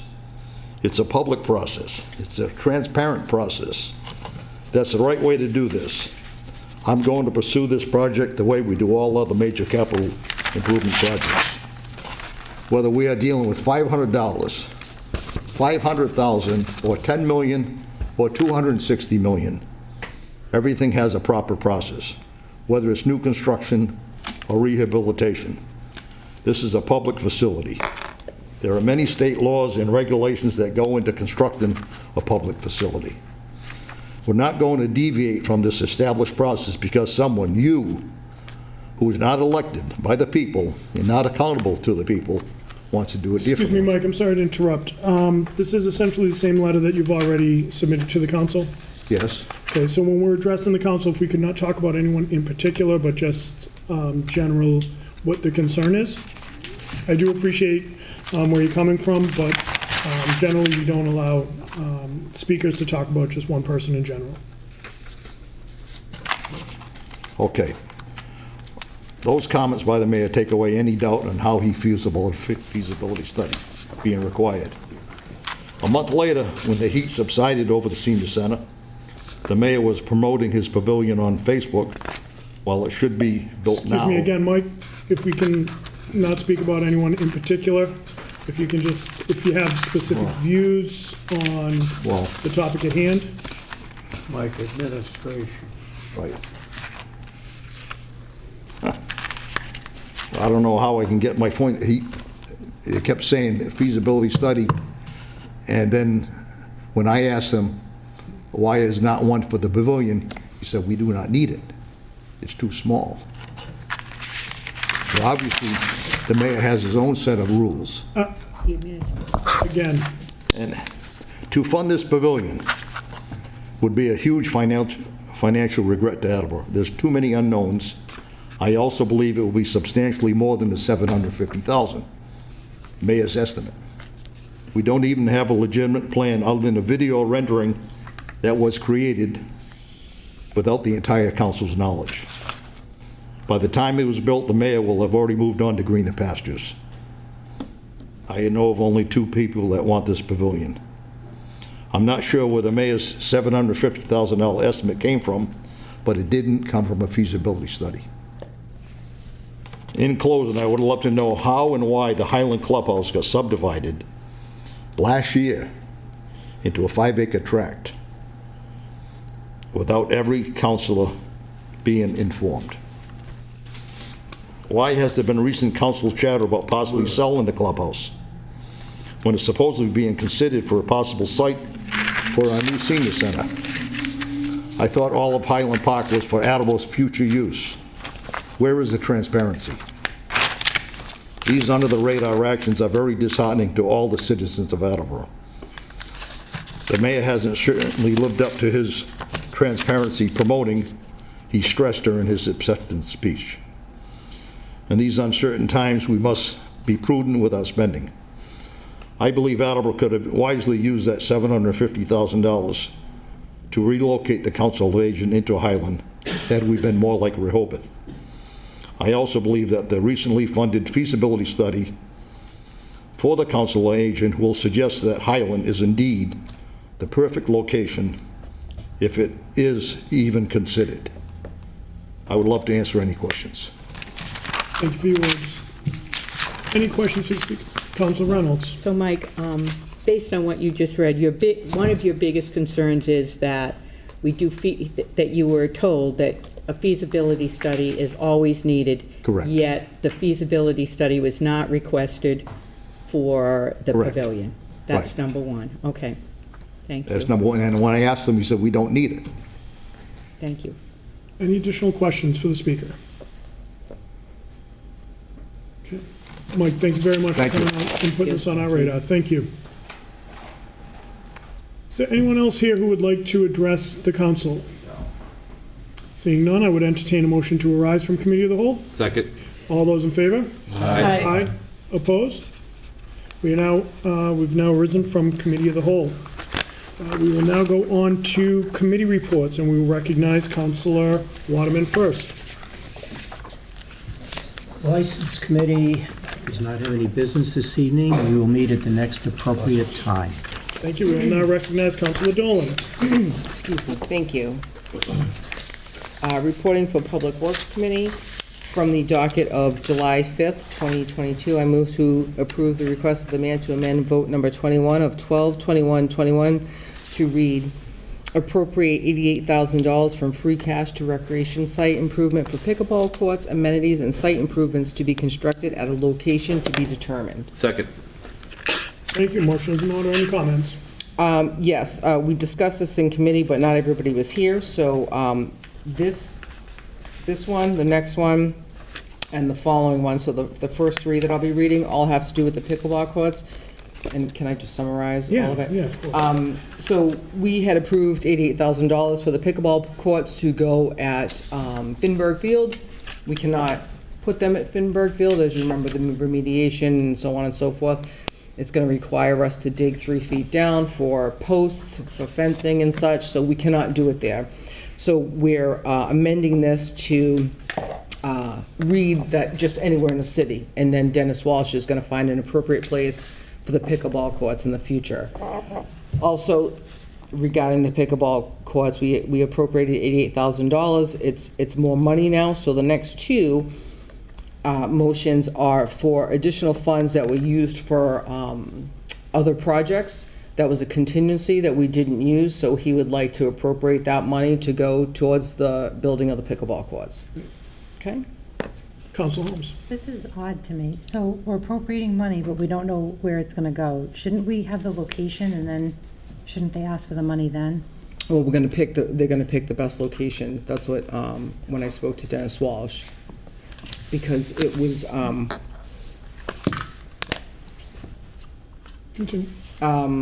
So I spoke to Dennis today, and everything was a go for Finberg, but let me just get my notes. No, you're right. It's something about the soil, but again, I'm sorry to interrupt.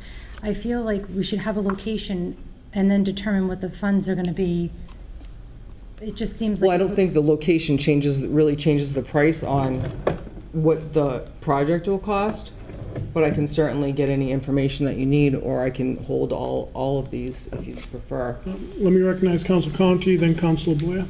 So, Mr. President, I will not be supporting this measure because it's a site to be determined. And being in the real estate business and the assessing business, I know that site does matter to cost. Site plan is easily affected by cost, as with time and inflation. So because this is not a specific project any longer, it no longer has my support. And that concludes my comments. Councilor Blair. Just a question, Mr. President. If we don't approve this now and take that money out of free cash, am I wrong in my assumption that we have to wait till after October or November to go back for it? Yes, you were correct. So any money that's not expended, including free cash, that's not expended by midnight on June 30th will essentially be unexpendable until, and it will go into the unappropriated, undesignated fund. This way here, it will be part of the certification in October. Of free cash in October, correct? Councilor Reynolds, then Councilor Dolan. So, to Councilor Dolan,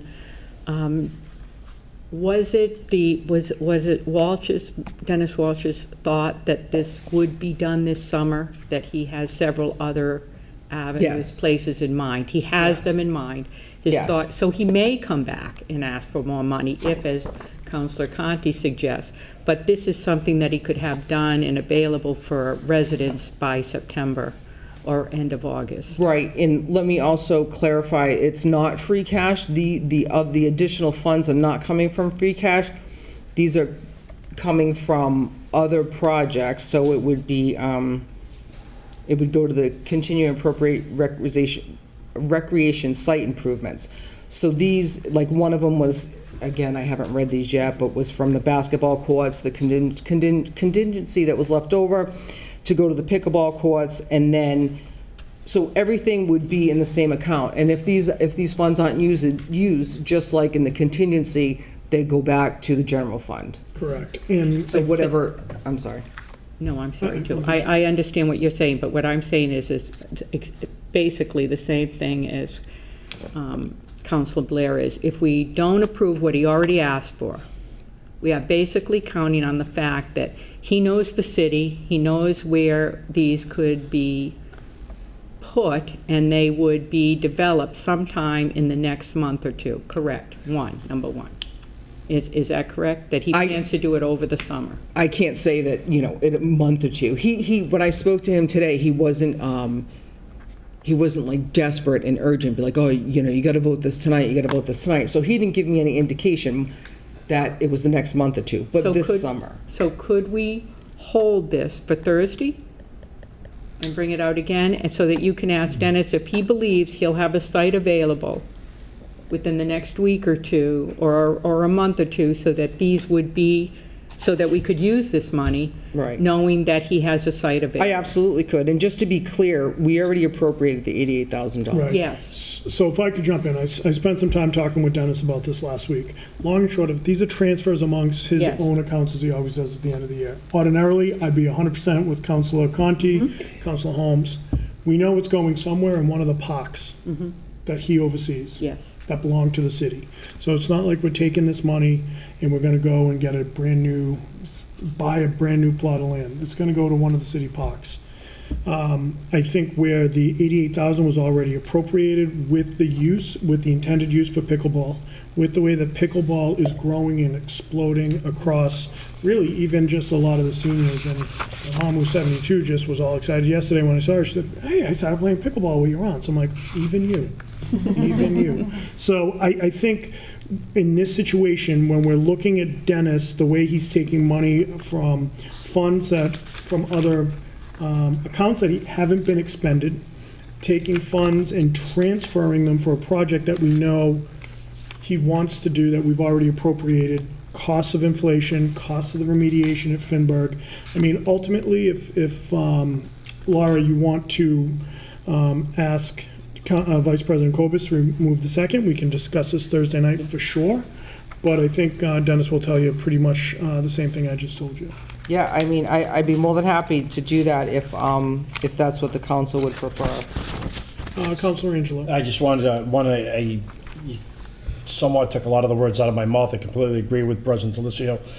Whether we do it tonight or we do it Thursday night, either way, I'm going to completely support this. I have a lot of faith and a lot of trust in Dennis. I think he's done an incredible job in the city over the years, and I fully support his measures. And if we were to delay, and this was to go to October, and then we're looking at not doing any building the following year, now the costs are going to go up. We're going to cost the city more money and all this other stuff, and it's just, and then it's getting into a lot more money. So I am fully supporting this either today or Thursday. Thank you. Councilor Blair? I fully support this motion. I think it's a prudent thing to do, especially when we have a caliber of the Director of Recreation that we have and the need. I mean, this is a need that Recreation is trying to fill throughout the city, and we aren't going to acquire another piece of land to put this on. Councilor I'll DeSimone? speak in support as well for the reasons you stated, President Dilicio, and my fellow councilors to my left and my right. I fully support it now or Thursday. Dennis is probably watching right now anyway. Councilor Bennett, then Councilor Conti. I will also support this either now or Thursday. I am convinced that I think that the director will do a fine job choosing a suitable location for this. Councilor Conti. I don't have a problem with Mr. Walsh and the way he runs his department. I think he's perhaps the finest department head in the city. It's a policy issue. He's asking us to give him money where we don't know where it's going to go. I got a problem with that, so I'm hoping we'll have that resolved by Thursday night. Yep, I'll call him tomorrow. I can do that. Because if you do it for one, you got to do it for everybody. Sure. Vice President Kobus. So I very much agree with Councilor Conti's words, and therefore rescind my second, if that's okay. Okay. Okay, great. Are we all set? Are we All good? set on that one, yeah? So if I may say something before I read this next motion is for the sidewalks for $315,000, and I know that Vice President Kobus sometimes prefers not to vote it out the same night. Can we?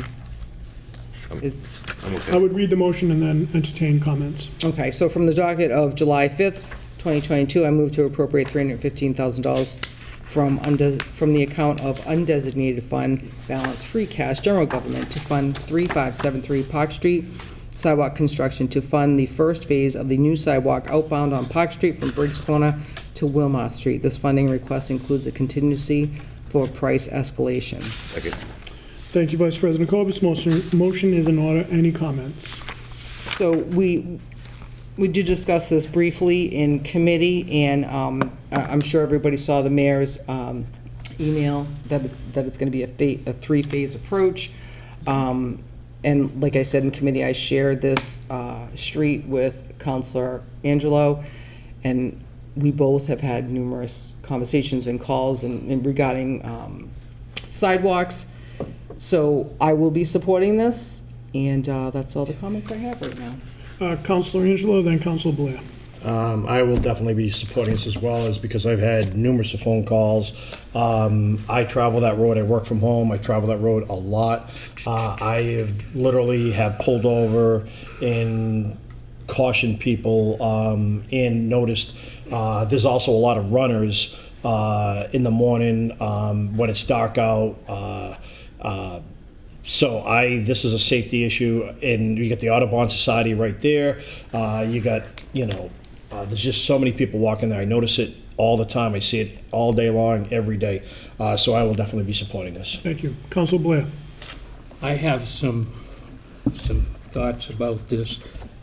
Getting back to feasibility studies, we had one on the last major sidewalk that was put in. I don't see one called for. This is a much bigger project than what the appropriation's asking for. When they finish that up and they connect it down to Maple Street, I believe, is what he's asking. I don't, and you know, I don't believe in borrowing.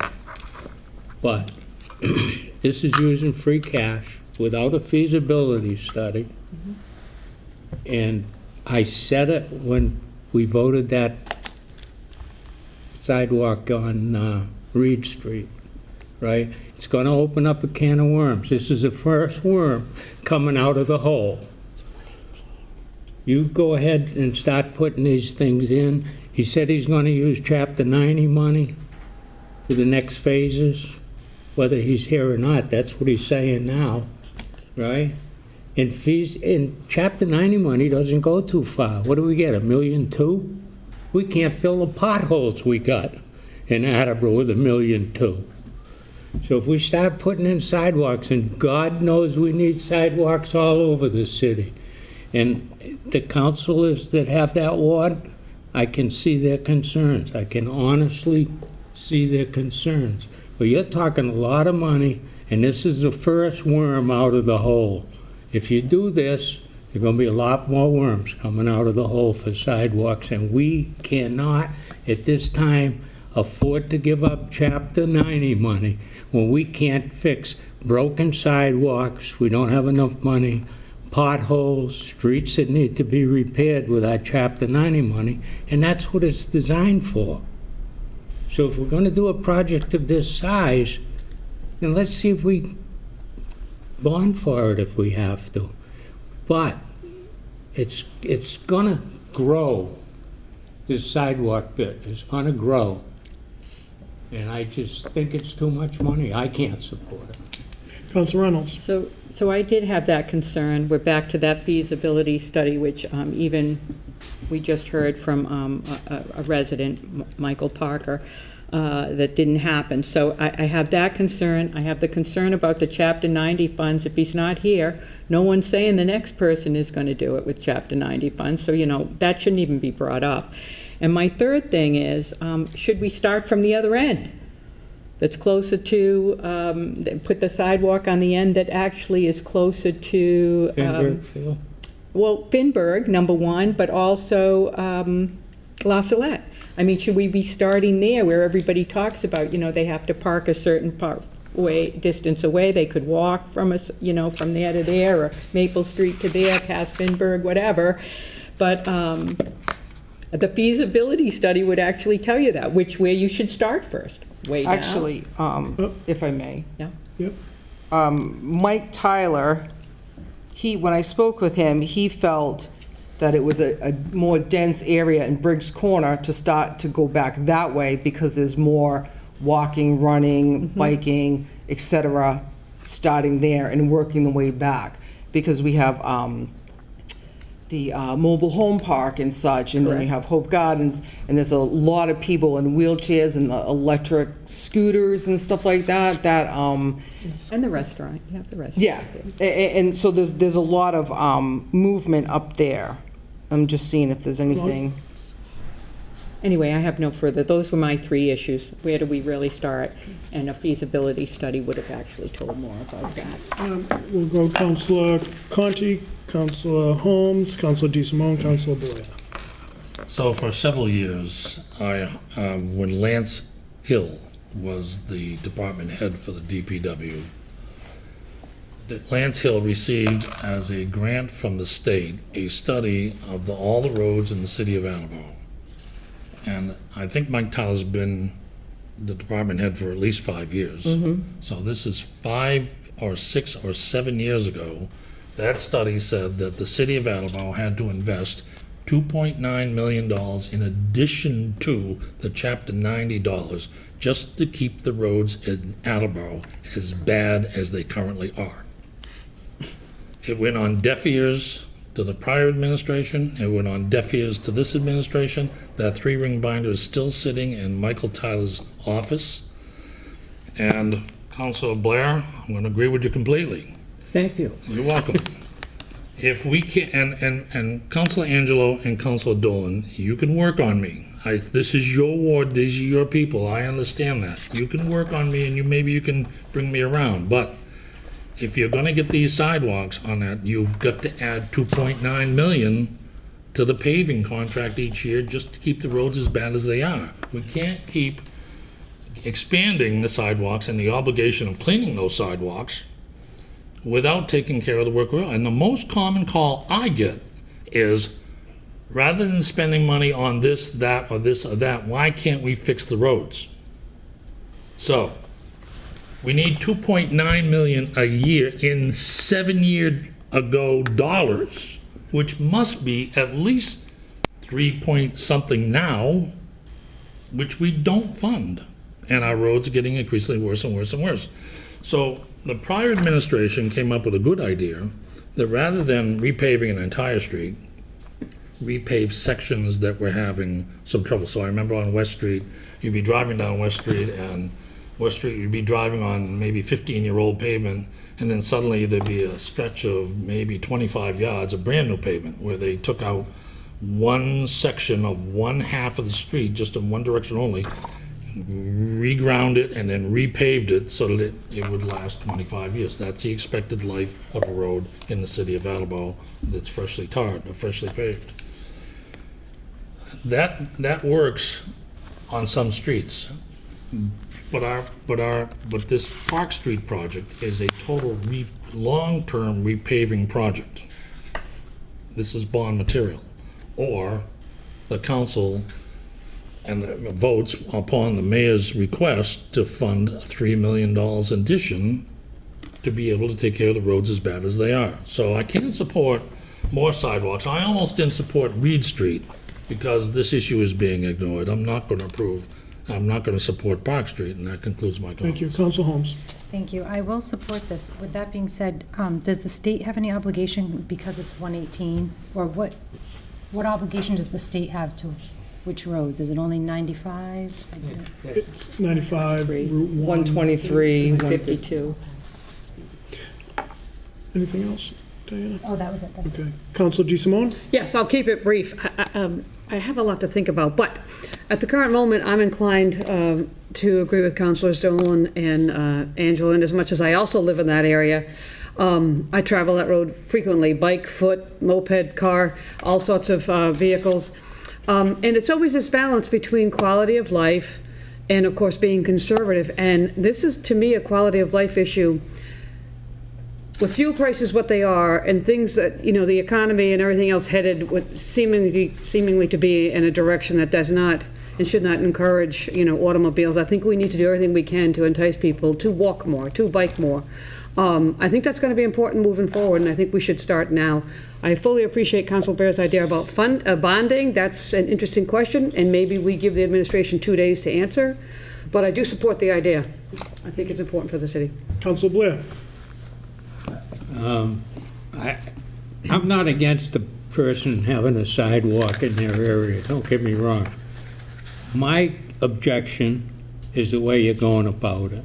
You can't use Chapter 90 money to that extent to do that section and forget the rest of the city of Attleboro, the streets, the sidewalks.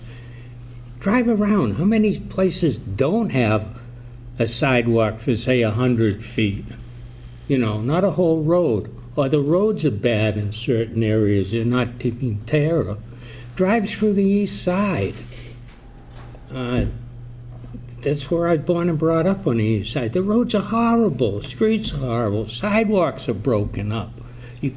Chapter 90 money is designed for that type of repair. You can't use it all in one spot.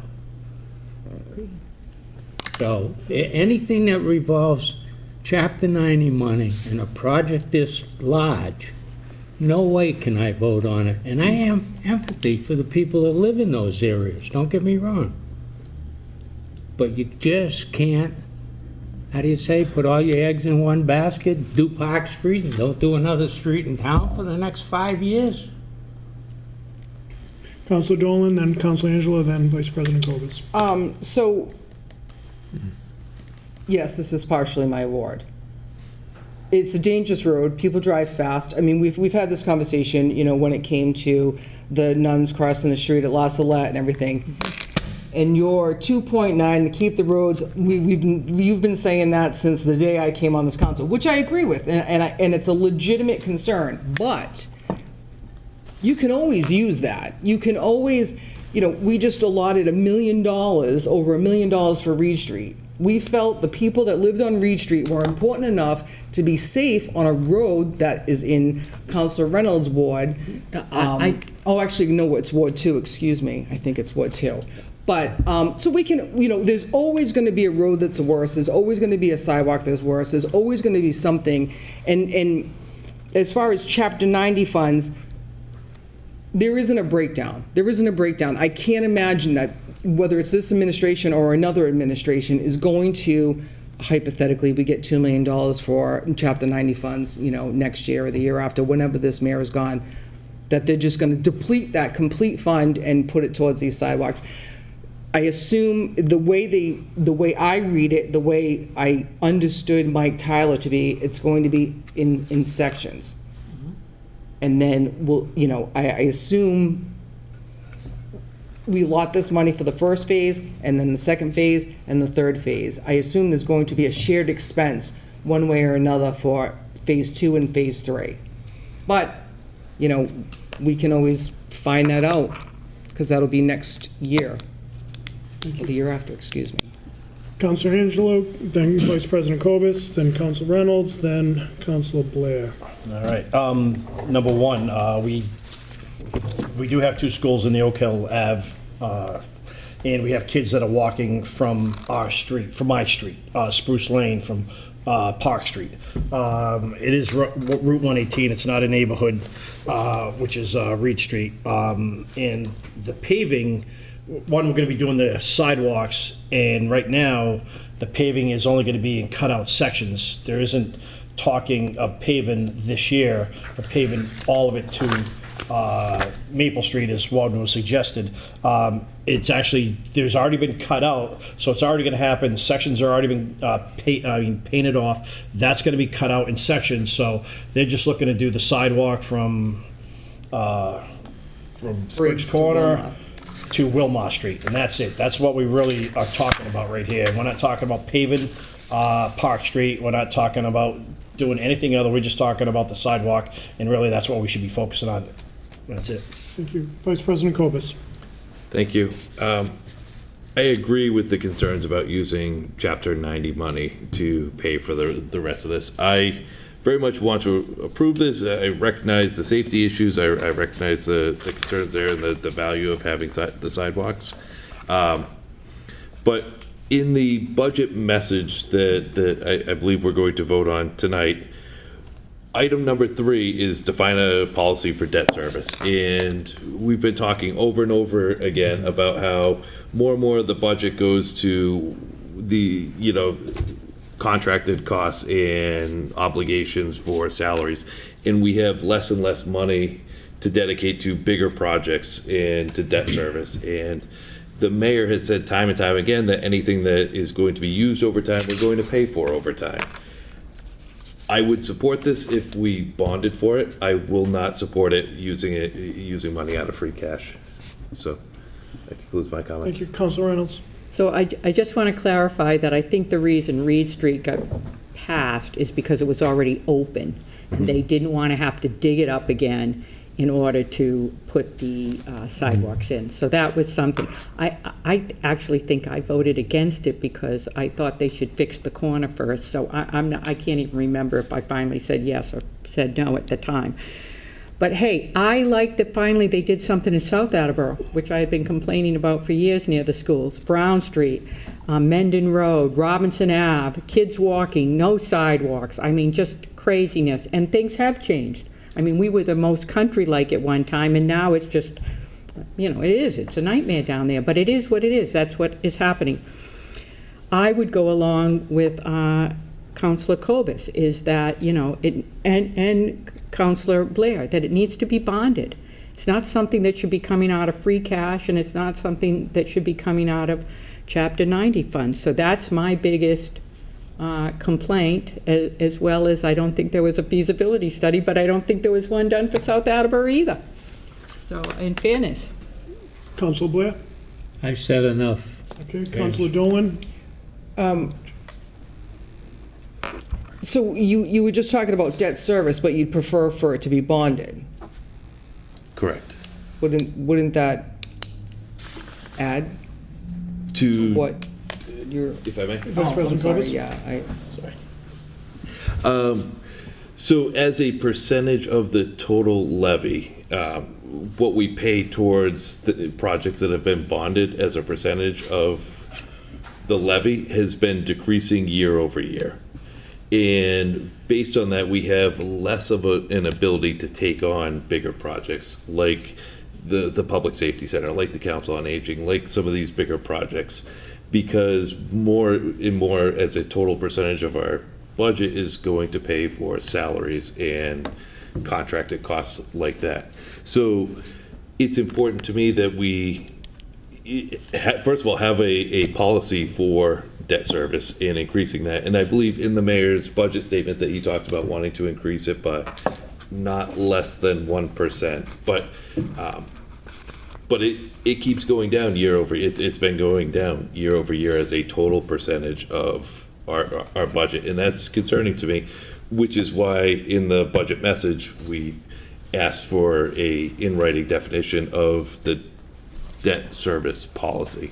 And so taking away Chapter 90 money also takes away from our ability to sort of just maintain the roads, and it sort of uses it as a one-time expense. And I don't think that's appropriate. I think Chapter 90 money is needed just for maintenance. So that was my comment. Thank you. Councilor Holmes? Just move that we vote. Move to vote. Moving to question? Yes, I move that we close the debate and vote immediately in the pending question. Well, Move to question, is there a second on the move to question? Second. There is no discussion. We'll have a roll call vote beginning with Councilor. Councilor Blair. Councilor Blair, a yes vote will end the discussion and go right to the question. A no vote will keep the discussion going. Mr. Blair. Say that again. A yes vote will end the discussion and we'll move right into a vote. A yes, no vote will keep the discussion going. Yes. Ms. DeSimone. No. Mr. Angelo. No. Ms. Reynolds. Yes. Ms. Holmes. Yes. Vice President Cobus. No. Ms. Bennett. Yes. Mr. Conti. Yes. Ms. Dolan. No. Mr. Waterman. No.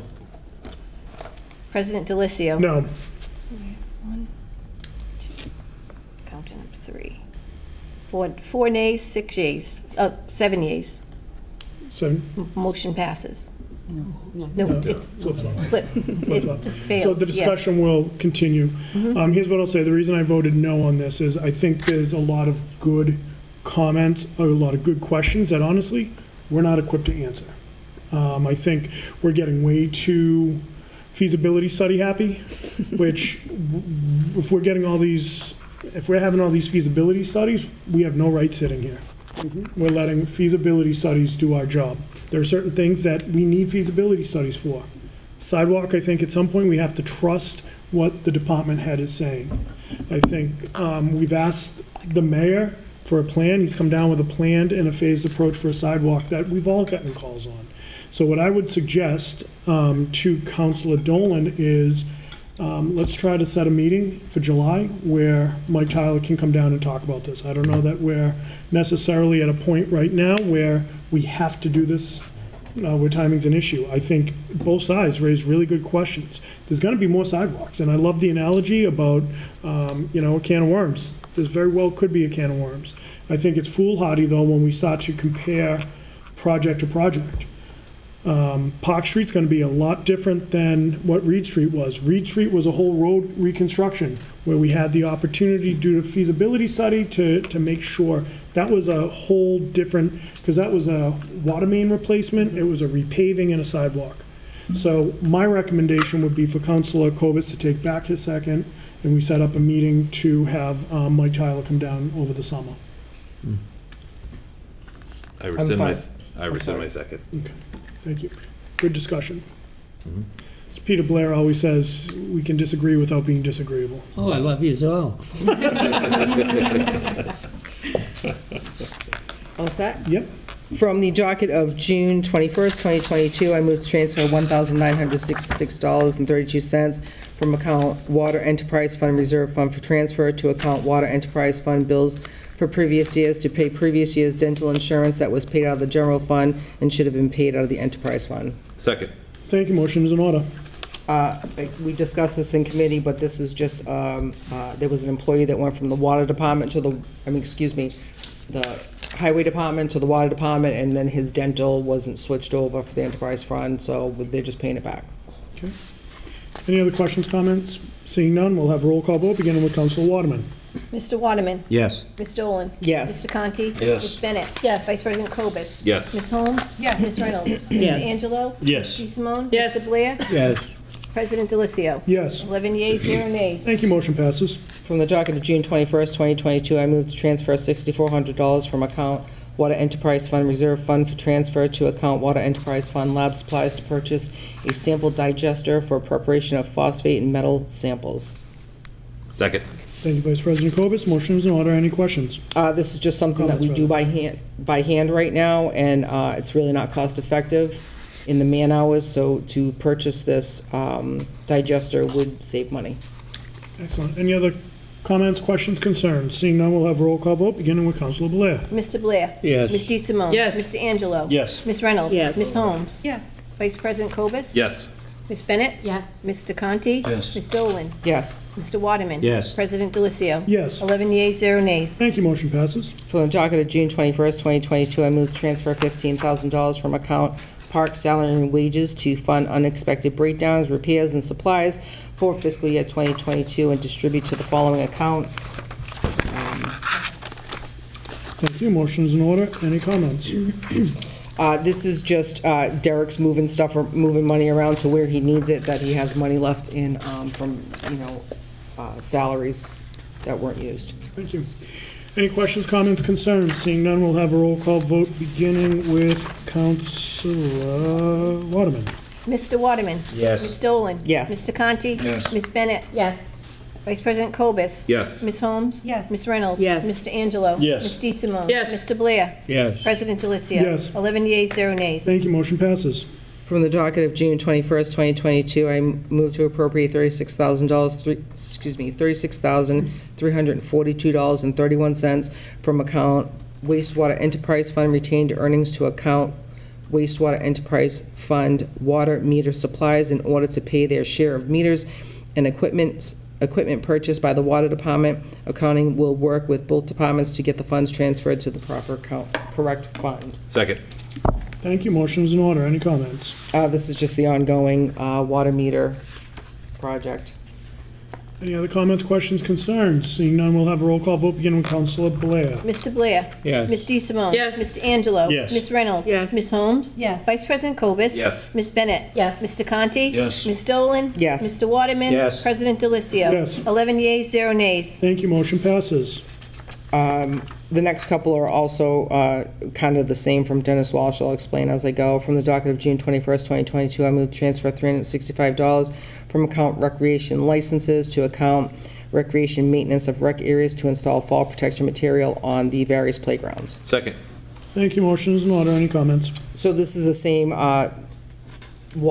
Dennis Walsh is taking money from accounts that he has money left over in just to put the rubberized stuff at the playgrounds, wood chips.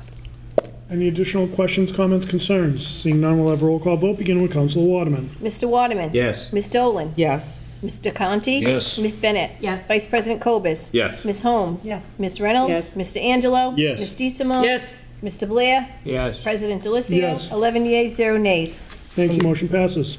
Sorry. From the docket of June 21st, 2022, I move to transfer $1,246.02 from account Recreation Program Assistance to account Recreation Maintenance of Rec Areas. Second. Thank you, Vice President Cobus. Any comments? Same comments as the last motion I just read. We'll have a roll call vote, beginning with Councilor Blair. Mr. Blair? Yes. Ms. DeSimone? Yes. Mr. Angelo? Yes. Ms. Reynolds? Yes. Ms. Holmes? Yes. Vice President Cobus? Yes. Ms. Bennett? Yes. Mr. Conti? Yes. Ms. Dolan? Yes. Mr. Waterman? Yes. President Delicio? Yes. 11 yeas, 0 nays. Thank you, motion passes. From the docket of June 21st, 2022, I move to transfer $698 from account recreation seasonal laborers to account recreation lights and power to pay electric invoices for the remainder of fiscal year 2022. Second. Thank you, motion is in order. Any comments? None, just to pay electric bills. Any comments from the council? Seeing none, we'll have a roll call vote, beginning with Councilor Blair. Waterman. Councilor Waterman. Thank you. Mr. Waterman? Yes. Ms. Dolan? Yes. Mr. Conti? Yes. Ms. Bennett? Yes. Vice President Cobus? Yes. Ms. Holmes? Yes. Ms. Reynolds? Yes. Mr. Angelo? Yes. Ms. DeSimone? Yes. Mr. Blair? Yes. President Delicio? Yes. 11 yeas, 0 nays. Thank you, motion passes. From the docket of June 21st, 2022, I move to transfer $1,336.82 from account Recreation Program Assistance to account Recreation Repair Irrigation to repair sections of the irrigation system at the South Attleboro Veterans Memorial Park, Second. Thank you, motion is in order. Any comments? just to repair the irrigation. Any comments from the council? Seeing none, we'll have a roll call vote, beginning with Councilor Blair. Mr. Blair? Yes. Ms. DeSimone? Yes. Mr. Angelo? Yes. Ms. Reynolds? Yes. Ms. Holmes? Yes. Vice President Cobus? Yes. Ms. Bennett? Yes. Mr. Conti? Yes. Ms. Dolan? Yes. Mr. Waterman? Yes. President Delicio? Yes. 11 yeas, 0 nays. Thank you, motion passes. From the docket of June 21st, 2022, I move to appropriate $15,000 from account wastewater enterprise fund retained earnings to account wastewater enterprise fund lights and power to pay electric bills for the remainder of fiscal year 2022. Second. Thank you. Any comments? Just to pay electric bills. Any additional comments from the council? Seeing none, we'll have a roll call vote, beginning with Councilor Waterman. Mr. Waterman? Yes. Ms. Dolan? Yes. Mr. Conti? Yes. Ms. Bennett? Yes. Vice President Cobus? Yes. Ms. Holmes? Yes. Ms. Reynolds? Yes. Mr. Angelo? Yes. Ms. DeSimone? Yes. Mr. Blair? Yes. President Delicio? Yes. 11 yeas, 0 nays. Thank you, motion passes. That's all the business for Public Works, and I'd like to call for a committee meeting at the next appropriate time. Thank you. We'll now recognize Councilor Conti. Thank you, Mr. President. Reporting for Finance Committee from the docket of June 7th, 2022, I move to approve the City of Attleboro's general government annual budget for fiscal year 2023. Second. Before the second, what I would recommend, Counselor, if you could just read the total.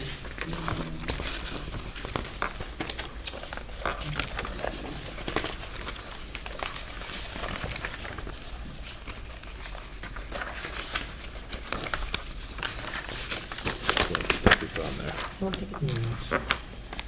Yeah, it was read into the record last week, so I'm fine with that. It was read into the record, including the total. Including the total, correct. Okay, any comments? Yes. This budget is duly vetted by the council this year.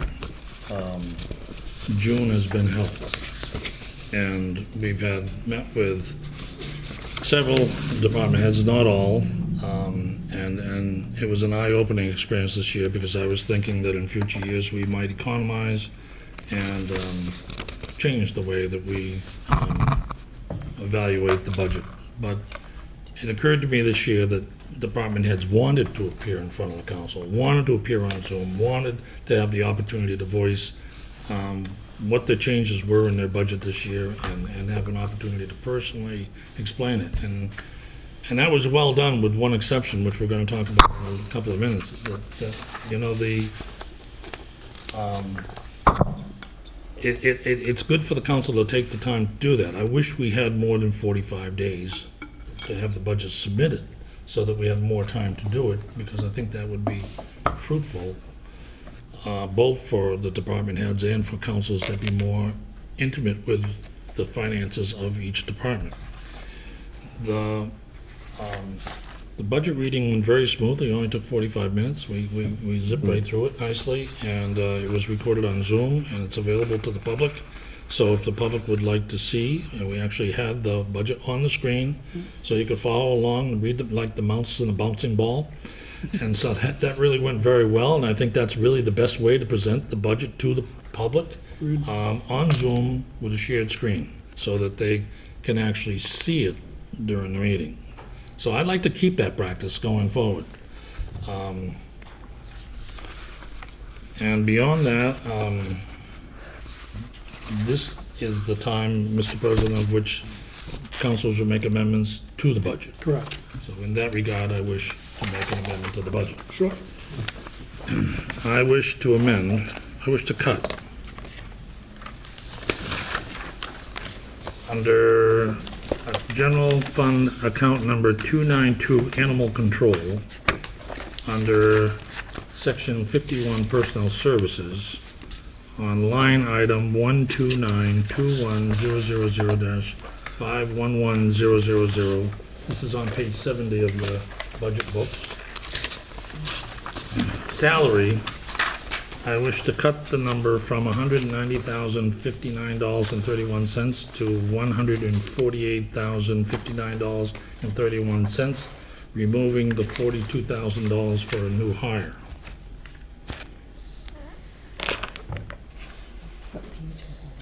$70. Thank you. I'll explain the reason why I That do. wasn't a second, she said 70. Oh, I'm so, oh, I apologize. I heard her say what page, and I said 70. No, Second. I did not second it. So I do hear a second? Seconded by Diana. So, if I could explain, I think that maybe we'll wind up replenishing this $42,000 during the year, but I think that the case for adding a new person in the animal control was poor during the presentation, and we don't have the information that I would like to see regarding why that department needs 3 animal control officers. I want to know how many calls are they getting, how much time are they out of the office, has the number increased from prior years? I understand the animal shelter's empty, there's no dogs in the animal shelter, I know people are having more, but I want to hear that information from the health department. I want to hear justification for a new position, because the position never goes away. Once you hire someone, it's forever. So this $42,000 is the camel's nose under the tent. And I think by taking it out and getting it properly vetted, that we can address it during the course of the year, and that concludes my comments. Council Waterman. I totally agree with you, Councilor Conti. As my 4 years on Personnel Committee has shown, that's where I think the place is to begin the process when we have new positions added. Any other comments? Council Dolan. I won't support cutting this position. I think the time for vetting was when we were doing everything regarding, having everybody come down, all the departments come down, all department heads. So I won't support cutting this position. Thank you. Councilor DeSimone, then Councilor Angelo. Yeah, I'm torn. I agree with Councilor Dolan. It seems late to me, maybe a little unfair, but I have to say, just anecdotally, as someone who gets, like everybody else, there's a lot of dead, I've seen a lot of dead animals over the course of the pandemic, having spent many a night out driving around with my kids. And there's no one around, even in the daytime. So as someone who has personally removed deceased animals from the road and called on other, animals that are unleashed, I think this is, I appreciate your concerns. I am torn. I don't know. There's a lot. I think there's definitely a need there. So I'm officially on the fence at the moment. Councilor Angelo. I certainly won't support removing that. We have 2 animal control officers. One's on vacation, one gets sick. We don't have that coverage. And I still think that we're going to see a lot of animals coming in and coming out in here, and I'm a big rescue person, and I will fully support keeping that funds there. Councilor Dolan, then Councilor Blair. And I do, and that's exactly what I was going to say, Councilor Angelo, when they were talking about vacations. If one's on vacation, the other one's on call 24/7. There's no backup, and then they were discussing mutual aid with other communities. We can't give mutual aid. So we don't really get mutual aid because there is no mutual, because we can't provide any aid to any other surrounding cities. So again, I won't support cutting this. Thank you. Councilor Blair. I was originally going to support the cut, Richard, but they brought up a couple good points. You really can't run that department with two people, run it properly. I think you're gonna see more dogs given up as people go back to work and leave their homes, actually. You know, it was the thing to do during the pandemic, buy a dog, you know, but they require a lot of work, and people start going back to work and leave their home offices. I think it's gonna get real busy, and like Laura said, you know, one's on vacation, one gets sick. There's not enough personnel there to really, to manage it, so I can't support the cut for that reason. Okay, thank you. Councilor Bennett? Yes, I wanted to also add on that my recollection too was that the short staffing issue was that we were utilizing services from other towns to that in kind but not contributing as well. That I had in my notes as well. So that was my concern, and I will support keeping this position in. Vice President Cobus? Thank you. And if I may, through the president to Councilor Conti, I just want to confirm the numbers that you're looking for. So you'd like to reduce it by 42,000 even. So the resulting line for animal control under personnel. I had $148,059.31.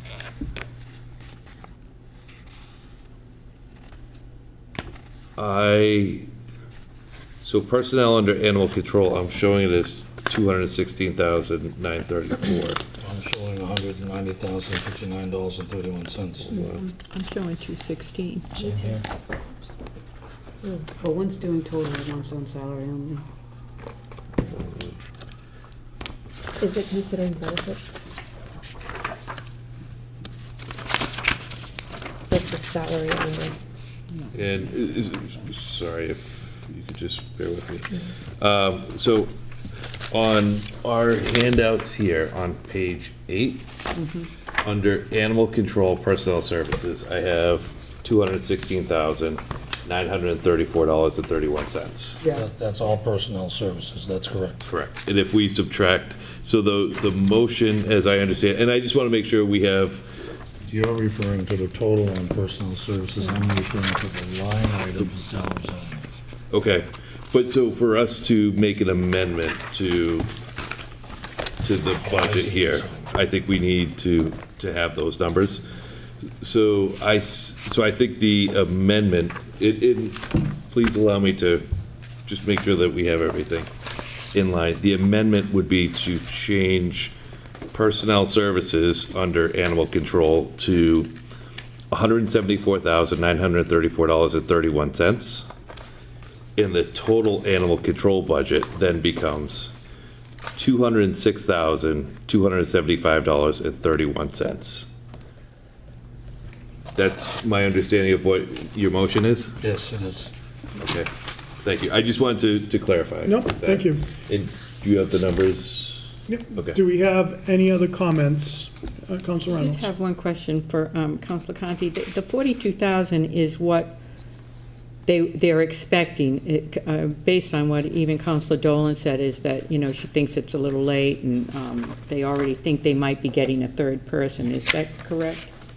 They believe that they've been approved for a third person in that department, and most likely, after this is approved or not approved, they will hire somebody if it was approved, correct? Well, that's putting the cart before the horse. They Well, don't have the well, you money can't until hire put it somebody in. unless you know you have the money. Right. Correct, you don't So- do it until you have the money. So I think you're saying the same. I think We're saying the same thing. Yeah, so Sarah's Okay. just trying to understand. I'm just what trying to that make flow is sure gonna that look if we don't, so, okay, I just want to be sure, okay.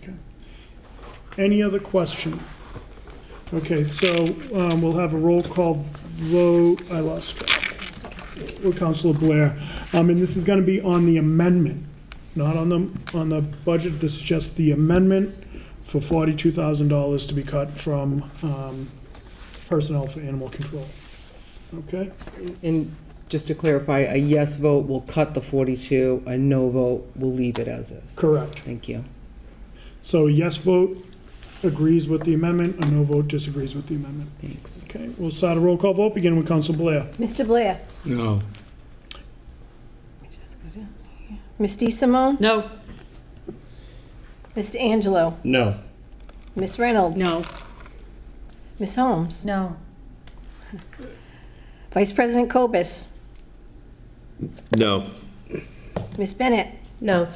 Mr. Conti? Yes. Ms. Dolan? No. Mr. Waterman? Yes. President Delicio? No. So I have 9 yeas, 9 nays and 2 yeas. I'm so used to saying yeas. 2 All right. yeas, 9 nays. That's okay, motion fails. Council Conti. That's all I have, Mr. President. What? All right, do we have any other questions or comments on this piece of business? Seeing none, we'll have a roll call vote beginning with Councilor Waterman. And this is on the budget as Council Conti read into the record on Thursday night of last week. Mr. Waterman? Yes. Ms. Dolan? Yes. Mr. Conti? No. Ms. Bennett? Yes. Vice President Cobus? Yes. Ms. Holmes? Yes. Ms. Reynolds? Yes. Mr. Angelo? Yes. Ms. DeSimone? Yes. Mr. Blair? Yes. President Delicio? Yes, 10 yeas, 1 nay. motion passes. Council Conti. Thank you, Mr. President. From the docket of June 7, 2022, I move to approve the City of Attleboro's water enterprise budget for fiscal year 2023. A total of $7,802,249.19. Second. Thank you, motion is in order. Any comments? We read this into the record during our committee meeting. The comments were that some felt that the budget was conservative, and that given the economic challenges that we seem to be facing, that it wasn't aggressive enough in forecasting what's coming down the road, and that we don't believe that they can run this budget, run this department on this money for that fiscal year. But we approved because that's what the mayor sent down. We can't add to it, we can only cut it. No one wanted to cut it. That concludes my comments. Thank you, Vice President Cobus. And one of the things we had talked about in committee was the debt service here for both of the water and wastewater enterprise funds being an incredibly high percentage of the total amount. I spoke to Jeremy Stull about that, and this is normal for these types of funds, the water and wastewater, where things are much more capital intensive. And so my concerns there were alleviated, so I'm comfortable voting yes on this. Any other questions, comments, concerns? Councilor Dolan. Just a comment, so I agree with what you're saying, Vice President Cobus, and that's exactly why, just to make a comment, because of the enterprise fund and because of, everything that they do is so incredibly expensive and always an emergency, this is why I was in support of all the fees that they wanted to increase, not rates, fees. So that's all the comment I have. Thank you. Thank you. Any other comments, questions, concerns? Seeing none, we'll have a roll call vote beginning with Councilor Waterman. Councilor Blair? Councilor Blair, that's what I meant to say. Mr. Blair? Yes. Ms. DeSimone? Yes. Mr. Angelo? Yes. Ms. Reynolds? Yes. Ms. Holmes? Yes. Vice President Cobus? Yes. Ms. Bennett? Yes. Mr. Conti? Yes. Ms. Dolan? Yes. Mr. Waterman? Yes. President Delicio? Yes. 11 yeas, 0 nays. Thank you, motion passes. Thank you, Mr. President. From the docket of June 7, 2022, I move to approve the City of Attleboro's wastewater enterprise budget for fiscal year 2023 as $10,309,381.62. Second. Thank you, motion is in order. Any comments?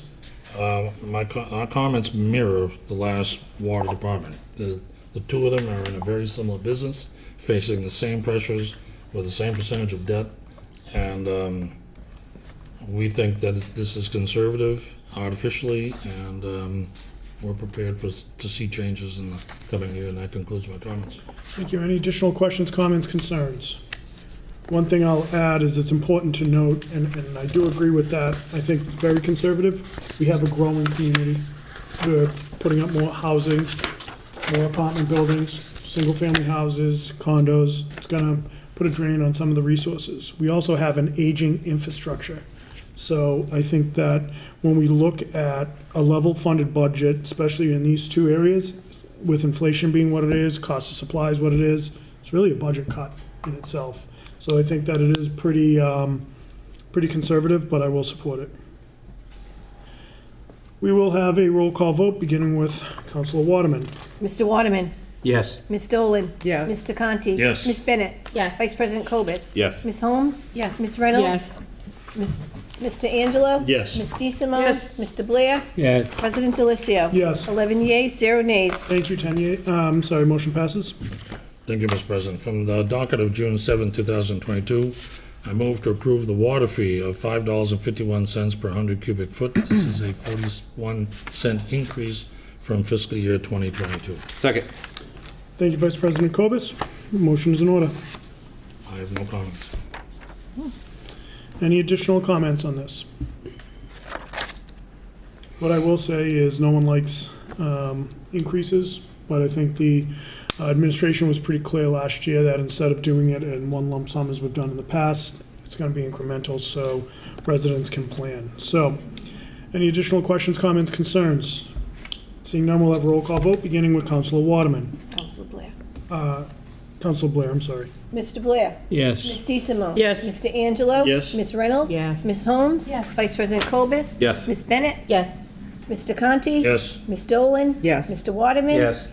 President Delicio? Yes. 11 yeas, 0 nays. Thank you, motion passes. Thank you, Mr. President. From the docket of June 7, 2022, I move to approve the wastewater fee of $10.20 and $11.10 per 100 cubic feet for residential and industrial respectively. This is a 73-cent increase for both classifications from fiscal year 2022. Second. Thank you, motion is in order. Any comments? I think what you said about the water department is true also about the wastewater fee, is that there's a leveling effect there that tries to make this more predictable, and I'll let it go with that. That concludes my comments. Any additional questions, comments, concerns? Seeing none, we'll have a roll call vote with Councilor Waterman. Mr. Waterman? Yes. Ms. Dolan? Yes. Mr. Conti? Yes. Ms. Bennett? Yes. Vice President Cobus? Yes. Ms. Holmes? Yes. Ms. Reynolds? Yes. Mr. Angelo? Yes. Ms. DeSimone? Yes. Mr. Blair? Yes. President Delicio? Yes. 11 yeas, 0 nays. Thank you, motion passes. Thank you, Mr. President. From the docket of June 7, 2022, I move to approve the following fiscal year 2023 budget message from the Municipal Council, message to the mayor. Second. Thank you. Any questions or comments on the budget message? Yes, Mr. President, I have several comments. I believe this is the best budget message that the Budget Committee or Finance Committee has generated in my career on the council. This is an important document, and I want to thank the committee for working so hard for it. The difference of this budget message to all prior budget messages that I can recall is that it's calling for the definition of specific policies for the use of free cash, for the stabilization fund levels, for the policy on debt service, the policy on user fees and recurring reviews of user fees, and the policy to incentivize paramedics. Plus, it has a policy to attract and retain police officers, a policy for succession planning. It calls for a policy of annual personnel reports, and it calls for an increase in snow removal line item from $97,500 to $200,000 because we can dispense with nearly $200,000. Well, we can certainly dispense with $100,000 with one frozen road event. So this budget message also asks for the inclusion of a new indirect cost rate for the next fiscal year, which the administration stated in their presentation. We're coming up on the third year on the existing plan, and I think the committee is uniform in thinking that that may not reflect reality. So this budget message of 4 pages It's the longest budget message I've seen. But I cannot compliment my finance committee enough, Mr. President. I am so proud of this message. I'm so proud of the work that they did in the budget season this year. Even though I voted against the budget, this budget message has my full support, and that concludes my comments. Vice President Cobus. Thank you, Councilor Conti. Excellent job with the budget this season. I agree that this is probably one of the best budget messages. I'd also like to commend Councilor DeSimone for her help with this budget message, and it was definitely a group effort, so thank you. And President Delicio as well. Thank you. Any other comments? Seeing none, I'm going to ask for a roll call vote on this, beginning with Councilor Blair. Mr. Blair. Yes. Ms. DeSimone. Yes. Mr. Angelo. Yes. Ms. Reynolds. Yes. Ms. Holmes. Yes. Vice President Cobus. Yes. Ms. Bennett. Yes. Mr. Conti. Yes. Ms. Dolan. Yes. Mr. Waterman. Yes. President Delicio. Yes. 11 yeas, 0 nays. Thank you, motion passes. That concludes the business that the Finance Committee has to bring before the council this evening. We look forward to a meeting on Thursday night. Very good, Councilor Bennett. Voting for Traffic and Transportation Committee, no motions for the full council this evening. I request a meeting at the next appropriate time. Thank you. Vice President Cobus. Reporting for the IT and Infrastructure Committee. We don't have any business tonight, and I call for a committee meeting at the next appropriate time. Thank you, Councilor Holmes. Thank you. Reporting from zoning and land use. I have no business this evening, but we will call for a committee meeting at the next appropriate time. Thank you, Councilor Reynolds. Reporting for city property and claims, we have no business this evening, but would like to call for a committee meeting at the next appropriate time. Thank you, Councilor Angelo. Reporting for Personnel Veterans and Human Service Committee, I have an emergency measure. Okay. All right. The MOA between city and the Attleboro Public Safety Dispatch Association for fiscal years 2021 to 2022 was not executed until June 14, 2022. Too late to add to June 14th communication. That being said, from the docket of July 19, 2022, emergency preamble, I entertain a motion to consider the following as emergency measure to transfer $44,200 from account 11241-000-578-350 citywide reserve for labor negotiations to the following: $23,400 to account 1210100-513-001 police lump sum retro, $20,000 to account 1220100-513-001 fire lump sum retro. Second. Thank you, Vice President Cobus. Councilor Angelo, motion is in order. I'd like to say just that I think this is fantastic. This is overdue. This needed to get done, and I am proud to be bringing this in front as we speak. Councilor Bennett, then Councilor Dolan. I'd just like to note that there appears to be a discrepancy in the numbers here, so I just want to make sure there isn't a typo and that we have the correct numbers All right. to vote this evening. What are we? That's 43,400, and it says 44,200. If you'd like, President Delicio, I can rescind my second. We can bring it up on Thursday. No, we want to take care of it tonight. Why don't we just recess? I'd entertain a motion to recess. Second. All those in favor? Aye. We are recessed for 5 minutes. Should be in the communication.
Municipal Council back to order.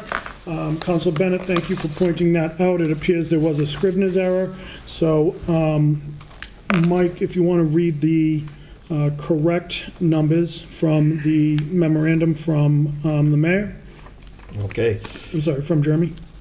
23,400 to account 121-01-000-513-001 plump, excuse me. Is that a Freudian slip? Police lump sum retro. 20,800 to account 122-01-000-513-001 fire lump sum retro. Second. Thank you. It's already been seconded. That was just more to clear up the Scrivener's error. And again, this is on the emergency preamble. This is so we can address this as an emergency. Any other comments, Councilor Angelo? No, said what I needed to and happy for this. Okay. All right, seeing nothing else, we will take a roll call vote, beginning with Councilor Waterman.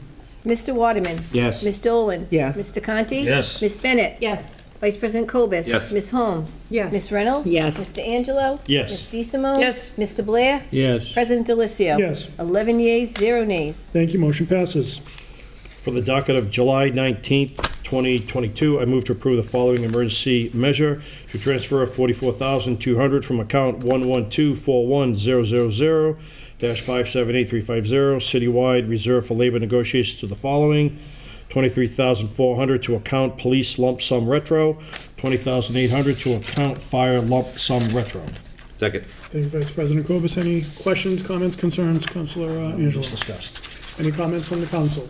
Seeing none, we'll have roll call vote, beginning with Councilor Blair. Mr. Blair? Yes. Ms. DeSimone? Yes. Mr. Angelo? Yes. Ms. Reynolds? Ms. Holmes? Yes. Vice President Cobus? Yes. Ms. Bennett? Yes. Mr. Conti? Yes. Ms. Dolan? Yes. Mr. Waterman? Yes. President Delicio? Yes. 11 yeas, 0 nays. Thank you, motion passes. That concludes the business for Personnel, Veterans, Human Service Committee. I call for a meeting at the next appropriate time. Thank you, Councilor DeSimone. Thank you. Reporting for ordinances, elections, and legislative matters. We have no business to report this evening, and we too look forward and call for a meeting at the next appropriate time. Thank you, Councilor Blair. Reporting for Public Safety and Emergency Manager. I have no business to bring forward this evening, but would request a committee meeting at the next appropriate time. Thank you, sir. There is no old business. There's one piece of new business for which I will recognize Councilor DeSimone. Oh, thank you very much. I move the following be assigned to committee for study and recommendation that section 7-9 of the revised ordinances be amended. And should I read it now or later? Or just give a gist of it? Yeah, just give a quick review. Basically, that this is an amendment that would allow for an increase in the fines for violations for unauthorized dumping in the city. Okay, Second. thank you. Tie goes to the runner. We'll give it to Councilor Holmes for the second. Any questions, comments, concerns? Yes, two. It came up, as some of you may remember early on in the budget meetings, that the fine for illegal dumping is $25, which is less, in fact, than the cost of having it picked up, which is $29. So those of us paying close attention decided that we got to do something. So that's what this is. But I also noticed at the time, and I reached out to Chief Hegney, that the Attleboro Police Department is not currently listed as an enforcing agency, so I added them as well. That might put a little more bite into the fine if APD knocks on your door. And it also, you know, with the new cameras that are being added as well around the city, so this just makes a lot of sense, but we need to make it more meaningful, thus the piece of business. So thank you, Councilor Delicio and Councilor Dolan, for joining me in this. Thank you. Any other comments? Okay, before we vote, what I will say is, we came at it from two different angles, which is great. I'd already been in conversations with Cheryl Perry and the mayor about this. Kathleen was working on it on her end as well. You know, Laura, I appreciate your work as well, so I think this just makes sense. All those in favor? Aye. Opposed? Motion passes. That will go to ordinances, elections, and legislative matters. I would entertain a motion to adjourn. Second. All those in favor? Aye. Opposed? We are adjourned at 8:47. Okay, just remember, Thursday night, we have, we're gonna call.